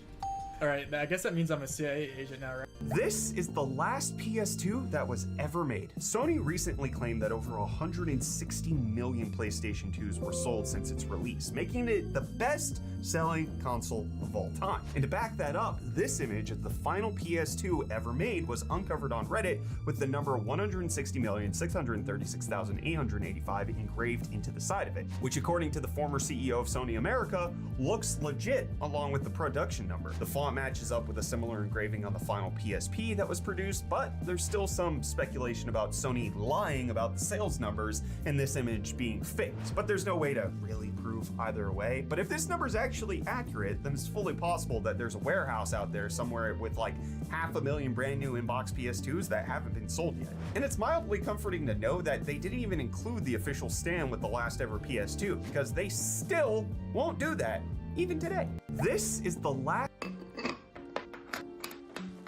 That's the thematic seal. Gotta find a way to disrupt it. If you turn over an item like this antique creamer, there's a good chance that you'll find something strange between its legs. That's a penis. EPNS stands for electroplated nickel silver. That phrase may seem harmless, but it's actually been a cause of confusion for centuries. You can find a lot of different definitions for it online, but it actually means that a very thin layer of silver has been electroplated atop a base of nickel silver. Nickel silver itself is deceptive too, because despite its name, there's no silver in it at all. Blimey! I'll explain that in a second, but first, we need to clear up a couple of historical misconceptions. See, Chinese craftsmen have been working with a naturally occurring alloy called pak tong for millennia. In about 1600 or so, items made from the stuff wound up in Europe, but nobody could figure out what the metal actually was. It wasn't until 1751 that nickel was identified, and it wasn't until 1769 that a British inventor named Matthew Boulton managed to recreate pak tong. Now, history remembers Boulton very well, but his work with pak tong has been almost entirely forgotten. That's why we have the myth that German chemists were the first to duplicate it in the 1820s. Those chemists did refine the alloy though, improving its resemblance to silver. The imitation was called alpaca, like the animal, but with 2 C's. And today, we call it nickel silver. By the way, phrases like 2 C's are practically the only times when apostrophes pluralize. Date ranges like 1820s shouldn't have apostrophes. Abbreviated ranges like 20s can use apostrophes to show that things have been removed, but 20 apostrophe S will only ever mean belonging to 20. Shut up! Anyway, alpaca's popularity meant that there was suddenly a use for nickel. Before then, it was seen as a worthless kind of fool's copper, and it even gets its name from a German trickster. Past about 1830 though, nickel silver was manufactured in huge quantities, usually being composed of about 20% nickel, 20% zinc, and 60% copper, which means that it's actually a type of brass. The dishonest nature of nickel is still present too, because for almost as long as it's been around, nickel silver has been used to deceive people. Why this deception? See, EPNS was originally offered as a new and inexpensive alternative to sterling. But before long, shady retailers were using phrases like pure German silver in advertisements, conveniently forgetting to mention that German silver and nickel silver are exactly the same thing. Even today, you'll occasionally see hints that someone has been scammed. This is a gold-plated nickel alloy cuticle sculptor. If you want to avoid being scammed, then you should know that New Silver, Albion Silver, Sydney Silver, Alpaca, Alp, Hotel Silver, Nevada Silver, Jeff, and Cobalt Silver are all just different names for nickel silver. And I only made up one of those. Whenever you find a seemingly silver object, remember to check for EPNS or any of the other names that I mentioned. The rest of the time, remember that apostrophes do not pluralize. Here are 3 ways to make a band-aid in the northern forests. Liches are kind of boring. Liches are only boring if the Dungeon Master is boring. They're just undead spellcasters whose only shtick is that they can come back to life, but the problem is that their phylactery or soul cage or whatever is so precious to them, they're never going to be that far away from it, so once you take them out, you just have to find that and destroy it, and then their one shtick that makes them interesting doesn't even matter. Liches are some of the most powerful and intelligent beings in existence. You really think they haven't figured out how to get others to guard something for them? Or better yet, make their phylactery something so strange, esoteric, or near and dear to the common person's heart that they would think twice about destroying it, even if they knew what it was for. How would that work? A phylactery or soul cage can really be anything. It could be the only well in some distant desert town that hundreds of people rely on to live. It could be some really important religious artifact that is guarded by a bunch of paladins and priests, and even if you do manage to destroy it, hundreds of thousands of religious followers could be really mad at you for. It could also be something massive, like a bridge or a dam that's holding back hundreds of thousands of gallons of water, and if you were to destroy it, it would flood an entire region, destroying homes, killing thousands. You could really make the stakes so high with what a phylactery is, and that's not even the most evil stuff you could do. It can get more evil. Oh, if you want to go evil, don't even do a structure or a trinket or whatever. You gotta think outside the box. Make it an entire bloodline, an entire family that has to be snuffed out before you can actually put an end to the Lich. Oh my God. Oh, God will not help you here. If you want to get really weird and you want to get really evil, make the Lich's phylactery or soul cage like a drug. Something that once you're exposed to, you get really addicted to, and you'll fight tooth and nail over, and you won't be able to live without, and it's spreading across the country like wildfire. And maybe even the player characters' families have started to get exposed and started using this drug. So when it comes time to destroy the Lich and their phylactery, they might also have to destroy their family members. Okay, first of all, I'm never playing with you, but second of all, I am stealing that for a campaign I'm writing. Liches are kind of boring. Ranking every single Yamcha outfit. The Turtle Hermit Gi with short hair. Yamcha be gobbling up all the good hairstyles in Dragon Ball, dude. He be big and greedy with all the hairstyles that he has, and he leaves none for like anybody else. This is what Gohan should have looked like grown up. This is what he should have evolved into. This look is really good, but it's Yamcha. And unfortunately, because it looks so good, I have to throw that into S tier, because the hairstyle it's damn good. Unfortunately, it's damn good. Ranking every single Yamcha outfit. The Turtle Hermit Gi with short hair. Yamcha be... So this college student fell out of her bunk bed one day and somehow broke both of her legs and one arm. But although she was really embarrassed, she never could have expected it resulting in one of the funniest stories ever. You see, although Amanda Nell Edgar had a really painful healing process, everyone just thought her injuries were hilarious. They had never even heard of anyone breaking that many bones from just falling off a bunk. So when Amanda eventually made a full recovery, she just began joking a lot about being clumsy. But as she was joking about this on a date several years later, the guy just told her there was no way she was as clumsy as this one crazy girl he had heard about. His brother was apparently an EMT who had once helped out this chick who had somehow fallen off her bunk and broken all of her bones. But although Amanda's date was laughing at how silly that was, that's when she suddenly realized she was actually the one he was talking about. His brother had been one of the EMTs who had helped take her to the hospital. When Amanda sheepishly admitted this, she and her date were both mind blown and thought it was the funniest thing ever. But although Amanda did date him for a while, they eventually broke up. So This is the SSD that I got for free whenever I bought that used motherboard, but I still haven't booted it up yet. And just remember that there's always a chance that there's a life-changing amount of Bitcoin on here. I just found this story about a guy who claims that he lost 8,000 Bitcoins on a HDD from 2013. And apparently he knows that his wife threw away this hard drive, so it's sitting in his local landfill. There were a lot of people back in the day that bought like 8,000 Bitcoin at a time because they weren't worth anything. In 2024, that'd be worth around $500 million. For years, this guy has been going through legal battles trying to get permission to excavate a landfill to find his hard drive. And since they keep denying him, he's now suing them for $500 million. Apparently, this goes to court in December. And since they're obviously not going to give him $500 million, they're probably going to have to end up settling by letting him excavate the landfill. But how in the world is he going to find one hard drive in an entire landfill? I have no idea. This is the SSD that I got for free whenever I bought that used motherboard, but I still haven't booted it up yet. And just remember that there's always a chance that there's a life-changing... Why would you destroy a perfectly fine gaming mouse to make one of these? The Zero Mouse is an ultra-lightweight mouse mod custom designed by Optimum Tech to cut weight on his Razer mouse by pretty much getting rid of as much as humanly possible. It leaves the circuit board completely exposed, but cuts the already super light Razer Viper V2 Pro from 58 grams the whole way down to 28. And also, that's not even the mouse I'm holding. See, Optimum releases different versions of his Zero Mice in timed drops that sell out really fast. 3D print files are easy to find though, and this $5 STL file on Etsy ticks all the same boxes, so I downloaded the mouse body, bought a used Viper V2 Pro in working condition on eBay, and peeled its freaking skin off. My final product has buttons that click backwards, weighs in at 28.5 grams, and requires you to grip it like this, since there's nowhere to place and rest your palm. And I kinda love it. Why would you destroy a perfectly fine gaming mouse to make one of these? Weird ass. Here's a Dark Souls secret message you need to know about. After defeating Ornstein and Smal, you I will don't be really graced. care. There's a super practical phrase some shopkeepers in Japan use to save time. And I think there's value to it wherever you are in the world. You know how sometimes a customer is looking for something specific, but it's sold out. So he asks the shopkeeper if there's any in stock in the back. So he wants you, the shopkeeper, to drop what you're doing and carry yourself there and back to check.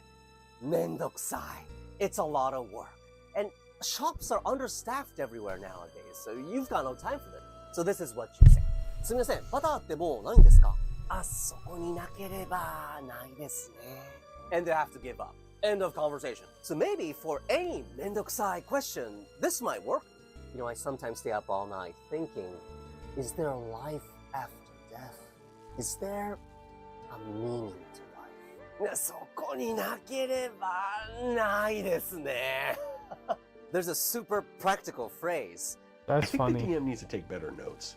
But I take the notes. Wait, why do you say that? Well, when we arrived at this town yesterday, we were greeted by the mayor, right? Yeah. Well, the DM just told me that the mayor doesn't exist. Like they died? No, my character doesn't even think there ever was a mayor. They don't exist, or that you don't remember them? I guess both, and when my character tries to think about it, they start crying for some reason. Oh my god, we just stumbled on a false Hydra. We gotta get out of here. Well, we're not gonna be in town long. It's probably just a goof. Well, that's the other thing. We've only been here for a day, but he says that the snow is too deep for us to leave now. But we came here in summer. You awake with tears in your eyes and a clawing sensation. You forgot something dreadfully important. Spot on the wall before you. She lies a bit too much.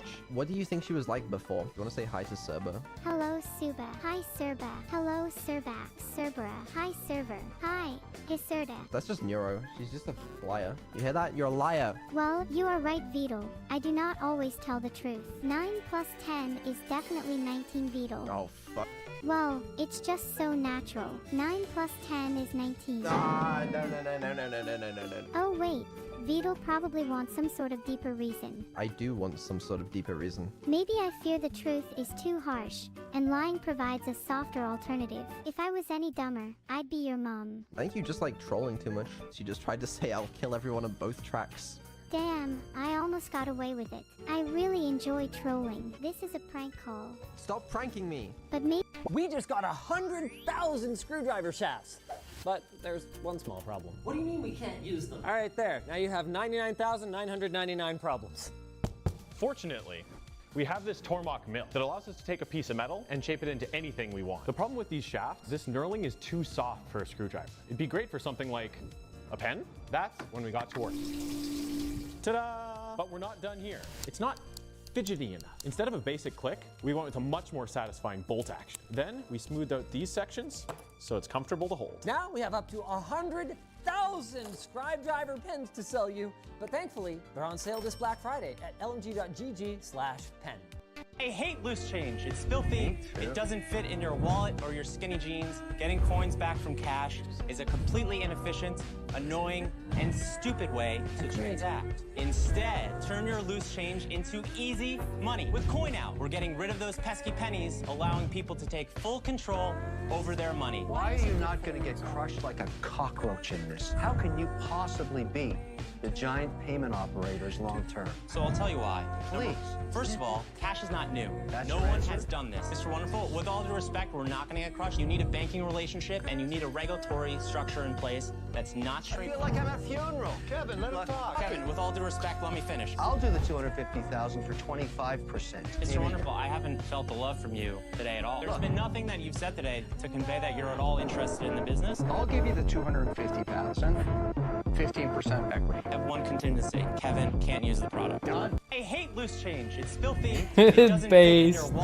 He just told the other guy he can't fucking use it. Nice. This is a clock that tells time with marbles, but how does it work? Well, the current... I don't know. Strange can be Sorcerer Supreme. I think I'm gonna shoot. Want to see something cool? This is a fuse that, like your ex, can handle the energy of a whole neighborhood. The engineering and chemistry that goes into making this work is the stuff that nightmares and dissertations are made of. Functionally, this is much the same as a fuse in your car. A specially formulated strip of metal melts at a specific predetermined temperature and opens a circuit. What makes this one cool is that there's a mechanical component to it as well. This is half fuse, half slingshot. The fusible element is held in tension by this big spring. The process of loading the fuse requires giving it a gentle but firm tug down below before it's ready for action. Hold the string in one hand, thread the collar to lock it, and then screw the snuffler back on. That's the can at the bottom that acts like a suppressor and filter to contain the explosion when the fuse goes off. In 5 minutes, I've just spent $500 to change a fuse, but it's a hell of a lot cheaper than the millions it would take to replace the generator that this just gave its last full measure of explosion to save from a storm. And that's pretty cool. Want to see something cool? This is a fuse that, like your ex, can handle the energy of a whole neighborhood. Next up, Tango, I'm going to go to you again first. How many babies can 2 parent sheep make in 24 hours? 35 minutes, 12. What's 12 times 24? 144. 288. 288. Okay. Skiz, how many? 289. And Impulse, how many do you think? 287. Wow. Okay. Interesting. I can reveal that Tango is an absolute madman genius, absolutely getting it completely dead right. Have you been breeding sheep like a lot or something? I just mathed so hard on the spot there, yeah, baby! Next up, Tango, I'm going to go to you again first. How? Okay, so one time in primary school I had a raisin. And then some girl came up to me and told me raisins were dried out, old grapes, and then she kicked me in the shins and ran away laughing. I was about to eat that raisin too, until some mean girl crushed it in front of my face. She'll never know how much psychological trauma I went through. I don't like raisins that much anymore. I will never make you eat raisins, okay? Oh great. Okay. You're going to suck at everything you try.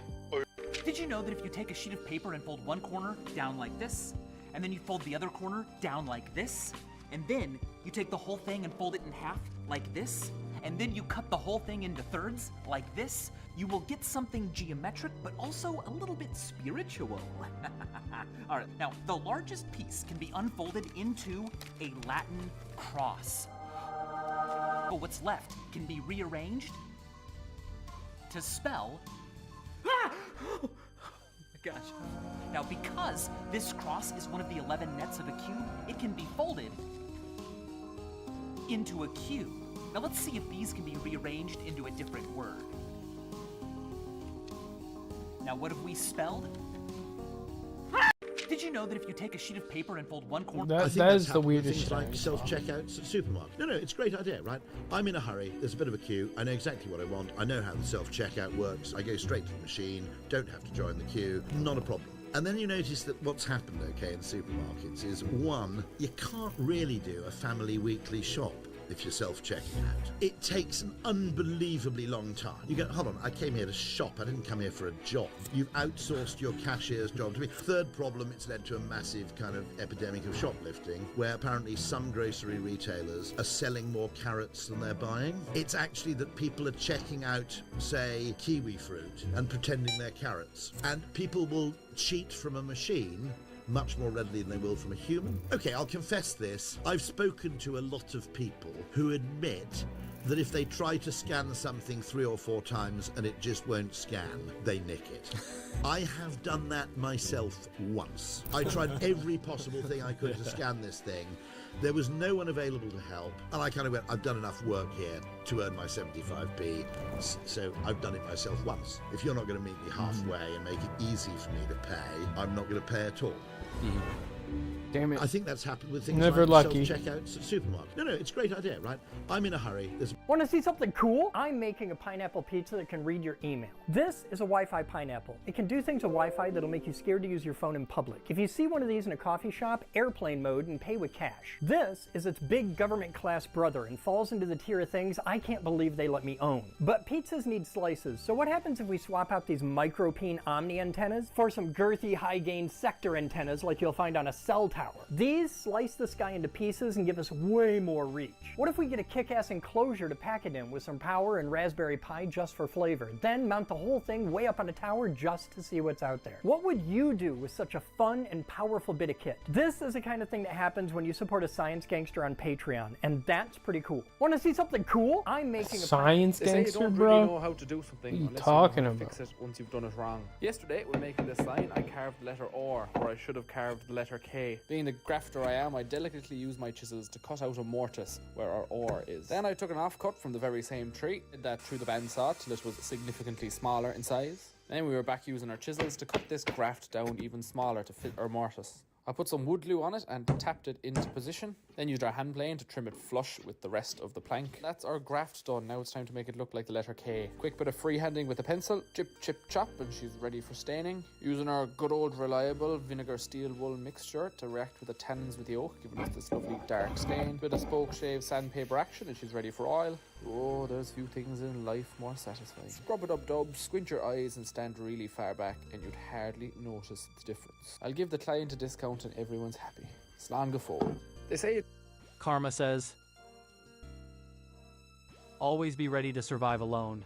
AI-generated TV shows are here, and it's just as bad as you think. A handful of new short films just launched on the TCL Plus platform that they're claiming will send media into a new era equal to something like the golden age of Hollywood and ultimately replace traditional streaming. These 5 AI shows were made by a division of the TV selling company called TCL Film Machine. And the lineup consists of a story of a woman turning into a slug, a girl seeing the sun for the first time, a green rock that gives people superpowers, a mountaineering documentary, and a weird audition where an actor has to keep doing crazier and crazier stuff. Each one of these shows has a majority of moments that either look like stock footage or completely disjointed messes. They don't seem to follow any cinematic rules. The characters often look drastically different between shots, and it's genuinely unsettling to see people talk. And just remember, the stuff you see is what actually made it off of the cutting room floor. AI-generated TV shows are here, and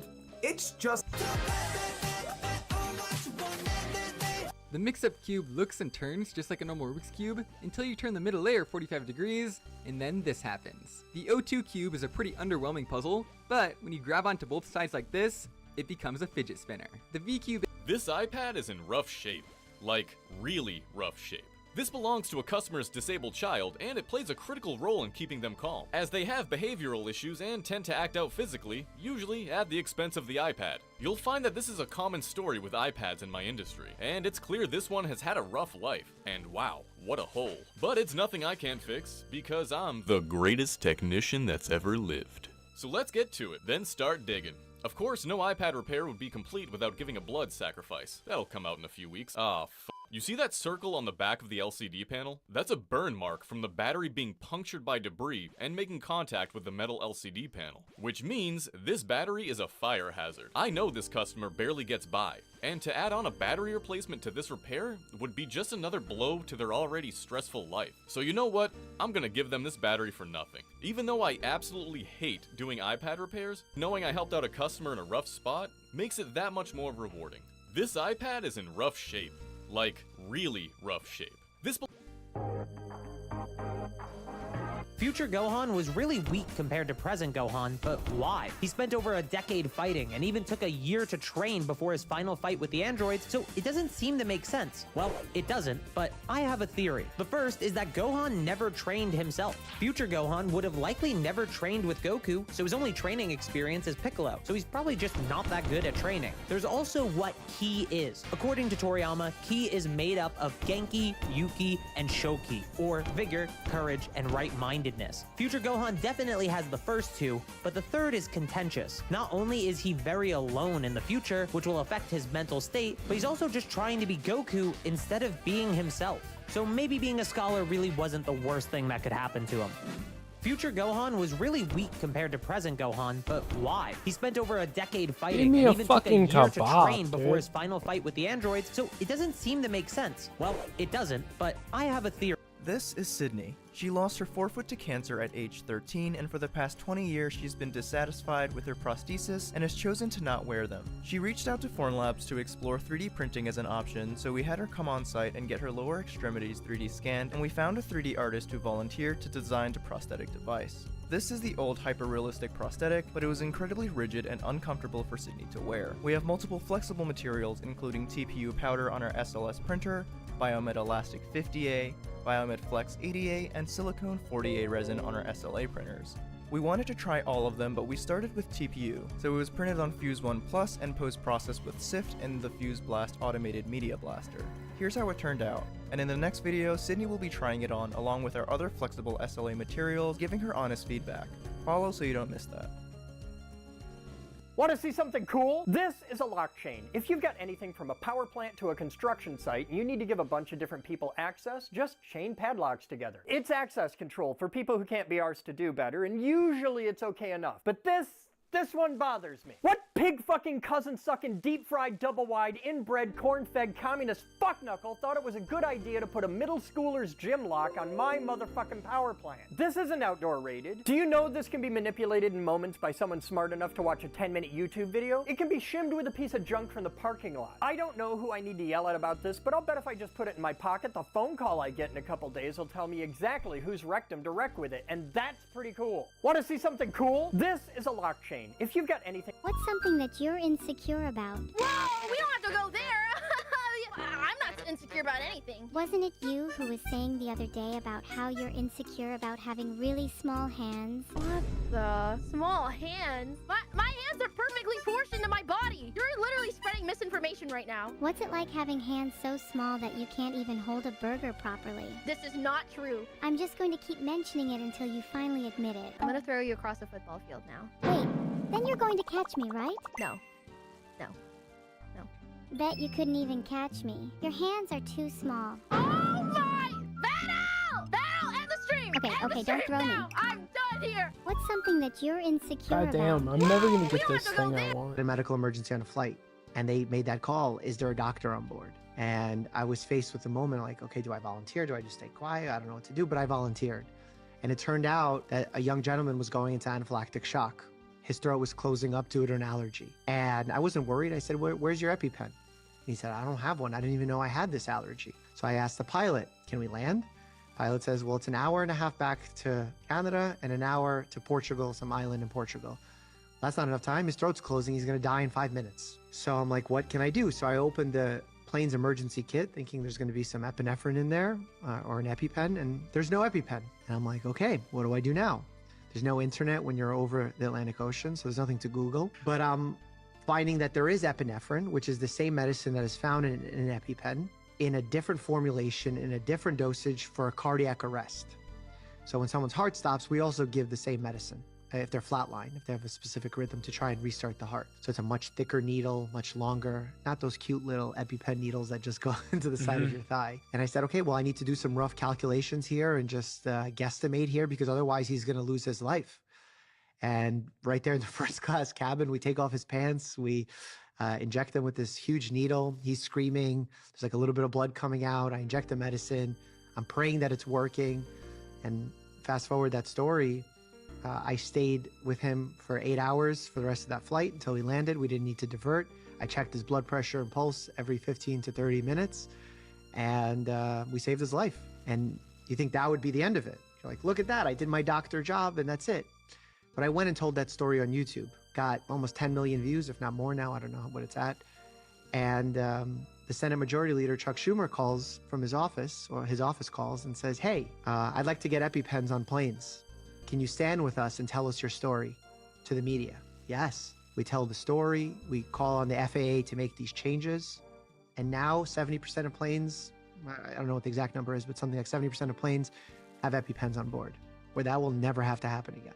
A medical emergency on a flight. That's cool. All right, kid. You've convinced me with that sad puppy dog face of yours. I'll cast the forgetting spell to make the entire universe forget that you're Spider. Want to see something cool? This is my power plant, laughingly classified as a critical piece of national infrastructure. Your smartwatch is more technologically advanced than anything in this building, but we do need to keep an eye on things even when we're not here. So internet is kind of important. Without constant supervision, it's painfully easy to drain the river, flood the downstream, and start making really expensive sounds in a hurry. This place ran fine for the first 80 years without internet, but that also means having someone here non-stop, and that gets expensive fast. Not just for the paycheck, but the repair costs of what happens when millbillies get bored and start fixing things. This is important to keep in mind when the provider installs the underground cable like they're afraid of getting dirt under their fingernails. Was it 4:30 on a Friday, or are you just allergic to shovels? If this is your idea of stuffing it deep into the trench, your girlfriend's gotta be really pissed off. And then she's got one hell of a crusty belly button. But hey, dumbass techs like you are job security and overtime for me, and it's damn nice weather for working outside, and that's pretty cool. Want to see something cool? This is my power plant, laughingly. Just pawned off my grandpa's ashes to pay for these bits. Are there two people who pawned their grandfather's ashes? Just bought two guys' grandpa's ashes to invest with.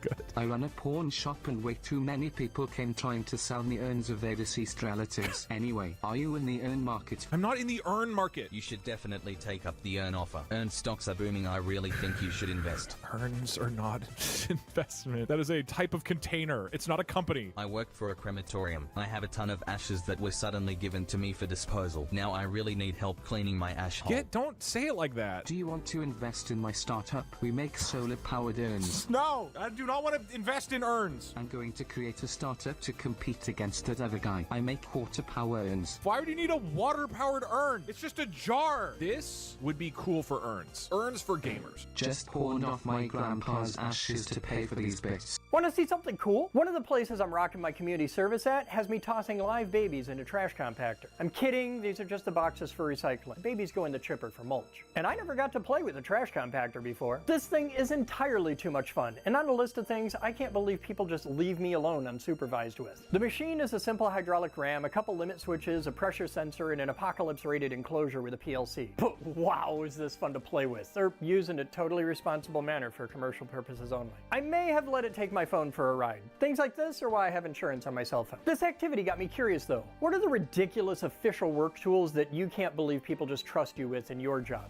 Because that's pretty cool. Want to see something? I can't just leave everything to one little girl.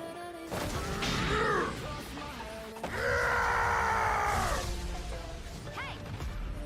What do you think you're doing? This area's got some nice rubble to play with. Get out of my way and let me do so. She's using her psychic power? I give up! I can't just leave. Call Slime. Okay, what's going on with Slime? What's going on with my man? Why is everyone pinging me? I just got placed in my league rank after playing a rank. What'd you place? Bronze 1. Is that good? Like bronze 1, 0 LP? 76. Is that out of 100? So you're one game away from silver? I had a banger game. Yeah. Banger game? You're C+. You got carried. I'm sorry. How did you get 76? I got 12. Do you know how much fucking work I have to do to gain that much LP? I have to win 3 games. So you're 1. You might get placed gold. Oh. You That's get past so silver, many right? points in... Yeah, it's past silver. Don't ask fucking stupid questions. Yeah, I jerk off to fucking Jinx too, but what the fuck? I placed Iron 3. Do you know how much work I had to do to get to Bronze 1? Oh, it's huge. You're climbing. Call Slime. Okay, what's going on with Slime? What the hell? It all makes sense now. He's brought me here to be the mother of a race of super children. Gotta stop him. God, give me. I've gotta stop him. Tickles. What have I done? I'm immune to kryptonite. I don't understand what's happening. Left the door open while I was synthesizing some chemicals. They can cause visual distortion and paranoia. This serum is keyed to your genetic code. It'll give you powers just like mine for 24 hours. Happy birthday, Lois. Well? I feel different. Better. Is it working? Look who it is. Samson. Single girls with brains, beauty, and superpowers are rare in any century, Lois. Sorry, gentlemen. The lady's with me. That's the lady's decision, is it not? Come with me, and I'll show you wonders far beyond what you've seen. Lois, a moment, please. Why are you flirting with him? You can win any contest those losers can dream up. Why don't you humor me? It's my birthday. Okay, that's enough, both of you. If I win, you both leave the 21st century right now. I'll be leaving, all right. With the beauteous Lois Lane on my arm. Not if I beat him first. What the hell? Finally got it. Let's He's go. brought me here to be the mother of... Finally got the fucking thing I wanted. Okay. Now I can go.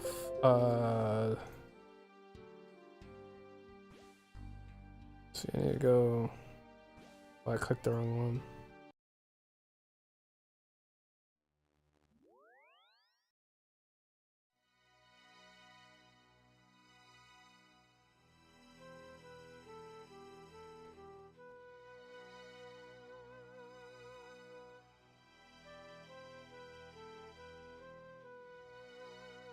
Okay, got that. Now I need all these. Honestly, I only need like 50, so I'm gonna...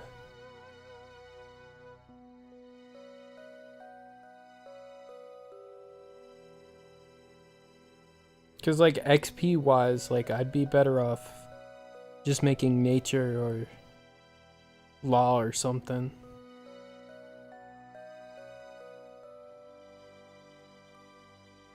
Okay, and then I need to bring... It's in here, right? Yeah, my stick.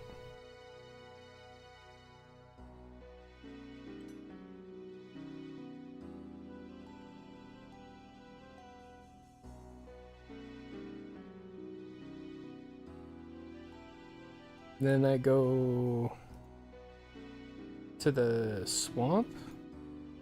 Lumbridge Swamp, was it?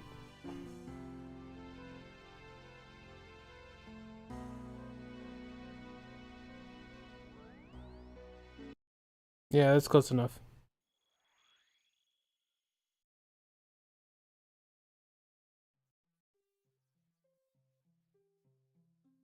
Gotta run all the way over here somewhere.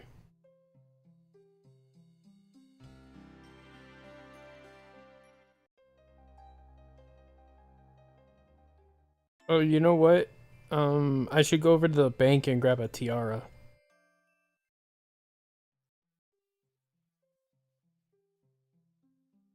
And just make the tiara.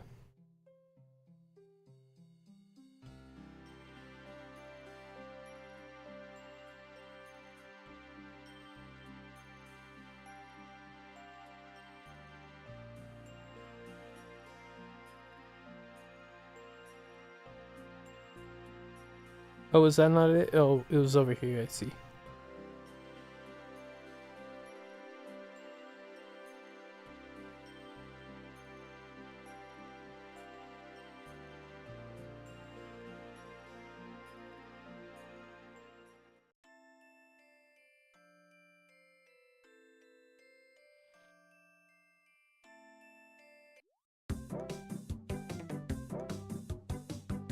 Oh, that was a task?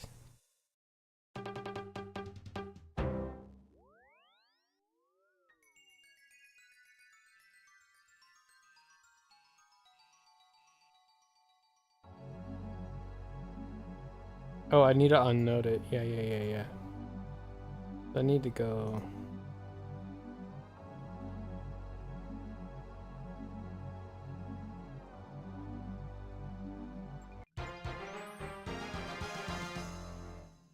Oh, I get double?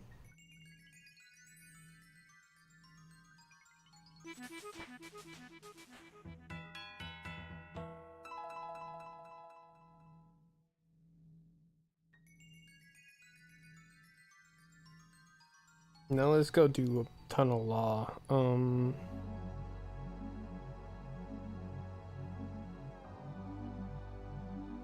should go here and pick up the money so I can make the... Or I can buy the law rune from whoever it was. Oh, I don't have room. Yeah. So much garbage in here.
Okay, okay. That should be enough room for what I need.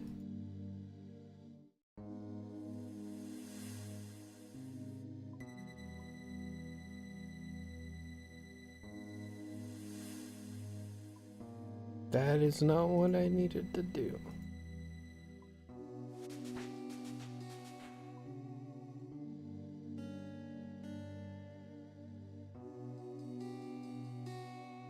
Then I need to figure out where this guy was. Where was he?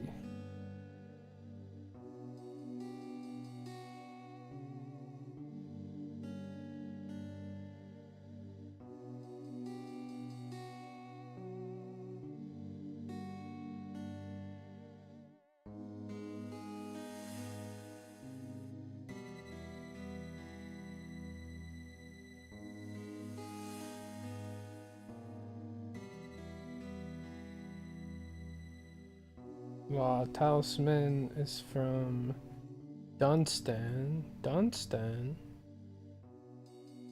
is the guy up north. Okay. So I go to Warriors Guild.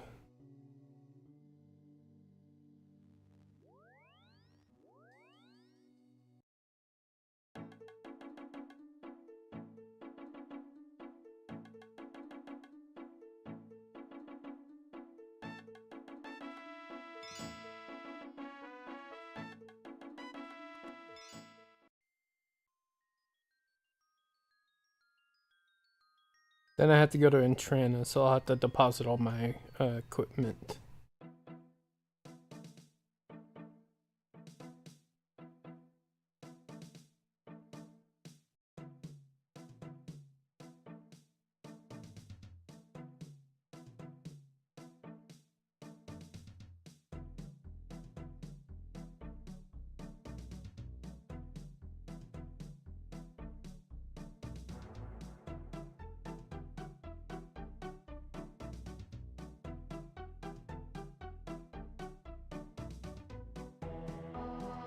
Oh, I could just go last destination.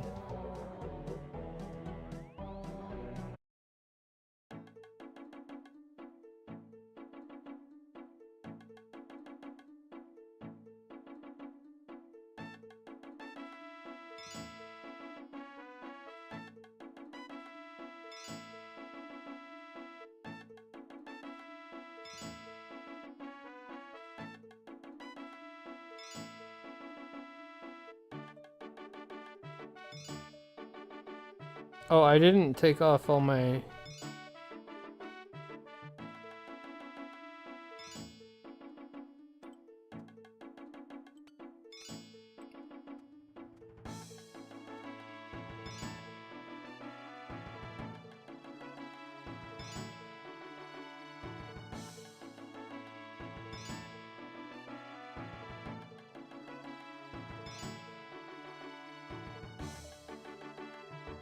Oh, I can go straight there? Let's go.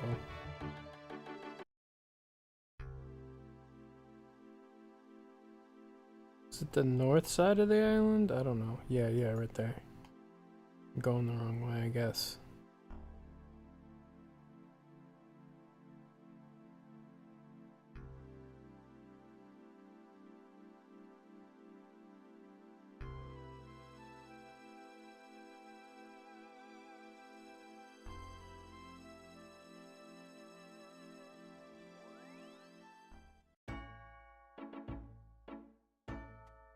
Oops.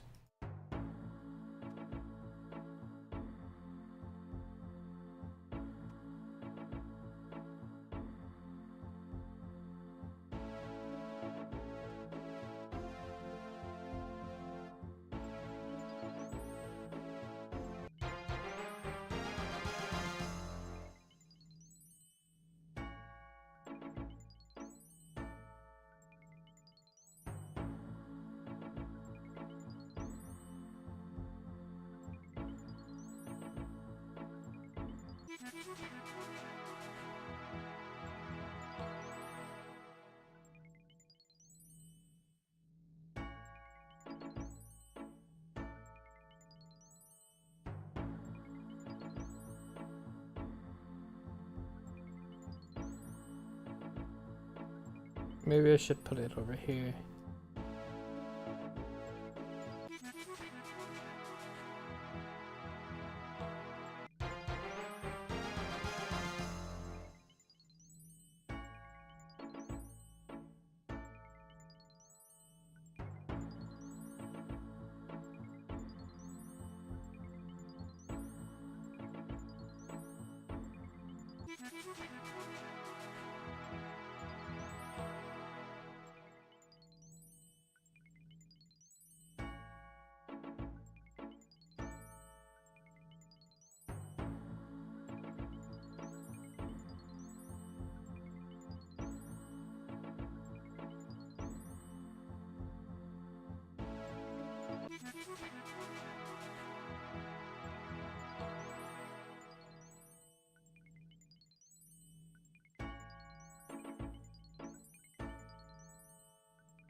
If I get my pen, I can do this so fucking fast.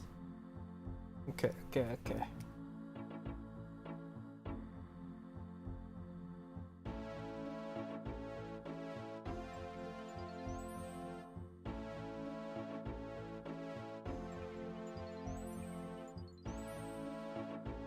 Damn it, it's not working.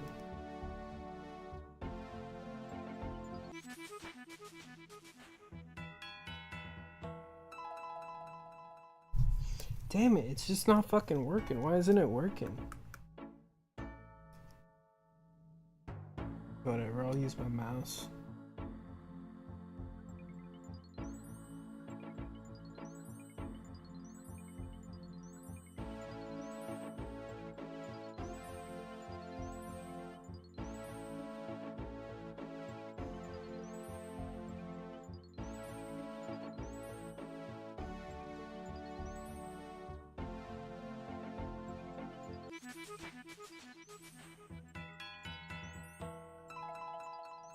Okay, what can I make now?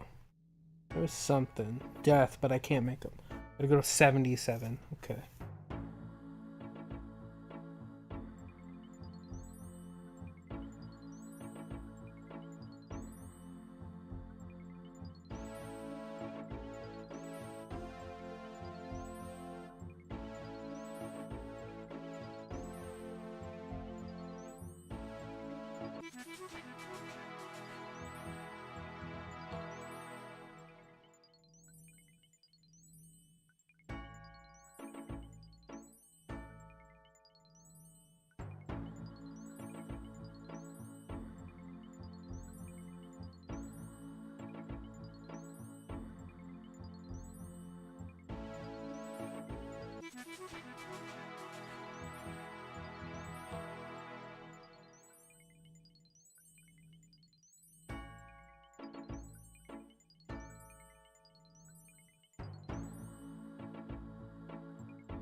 If I do it like this, I might be faster.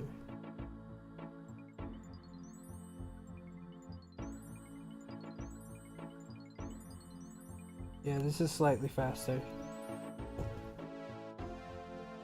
Good to know.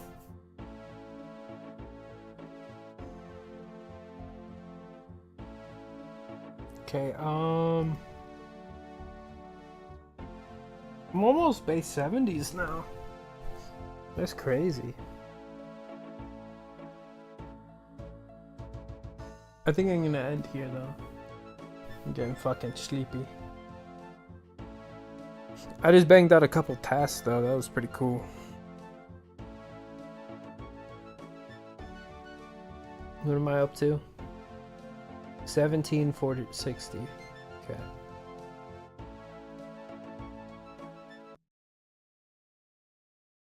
Bum, bum, bum.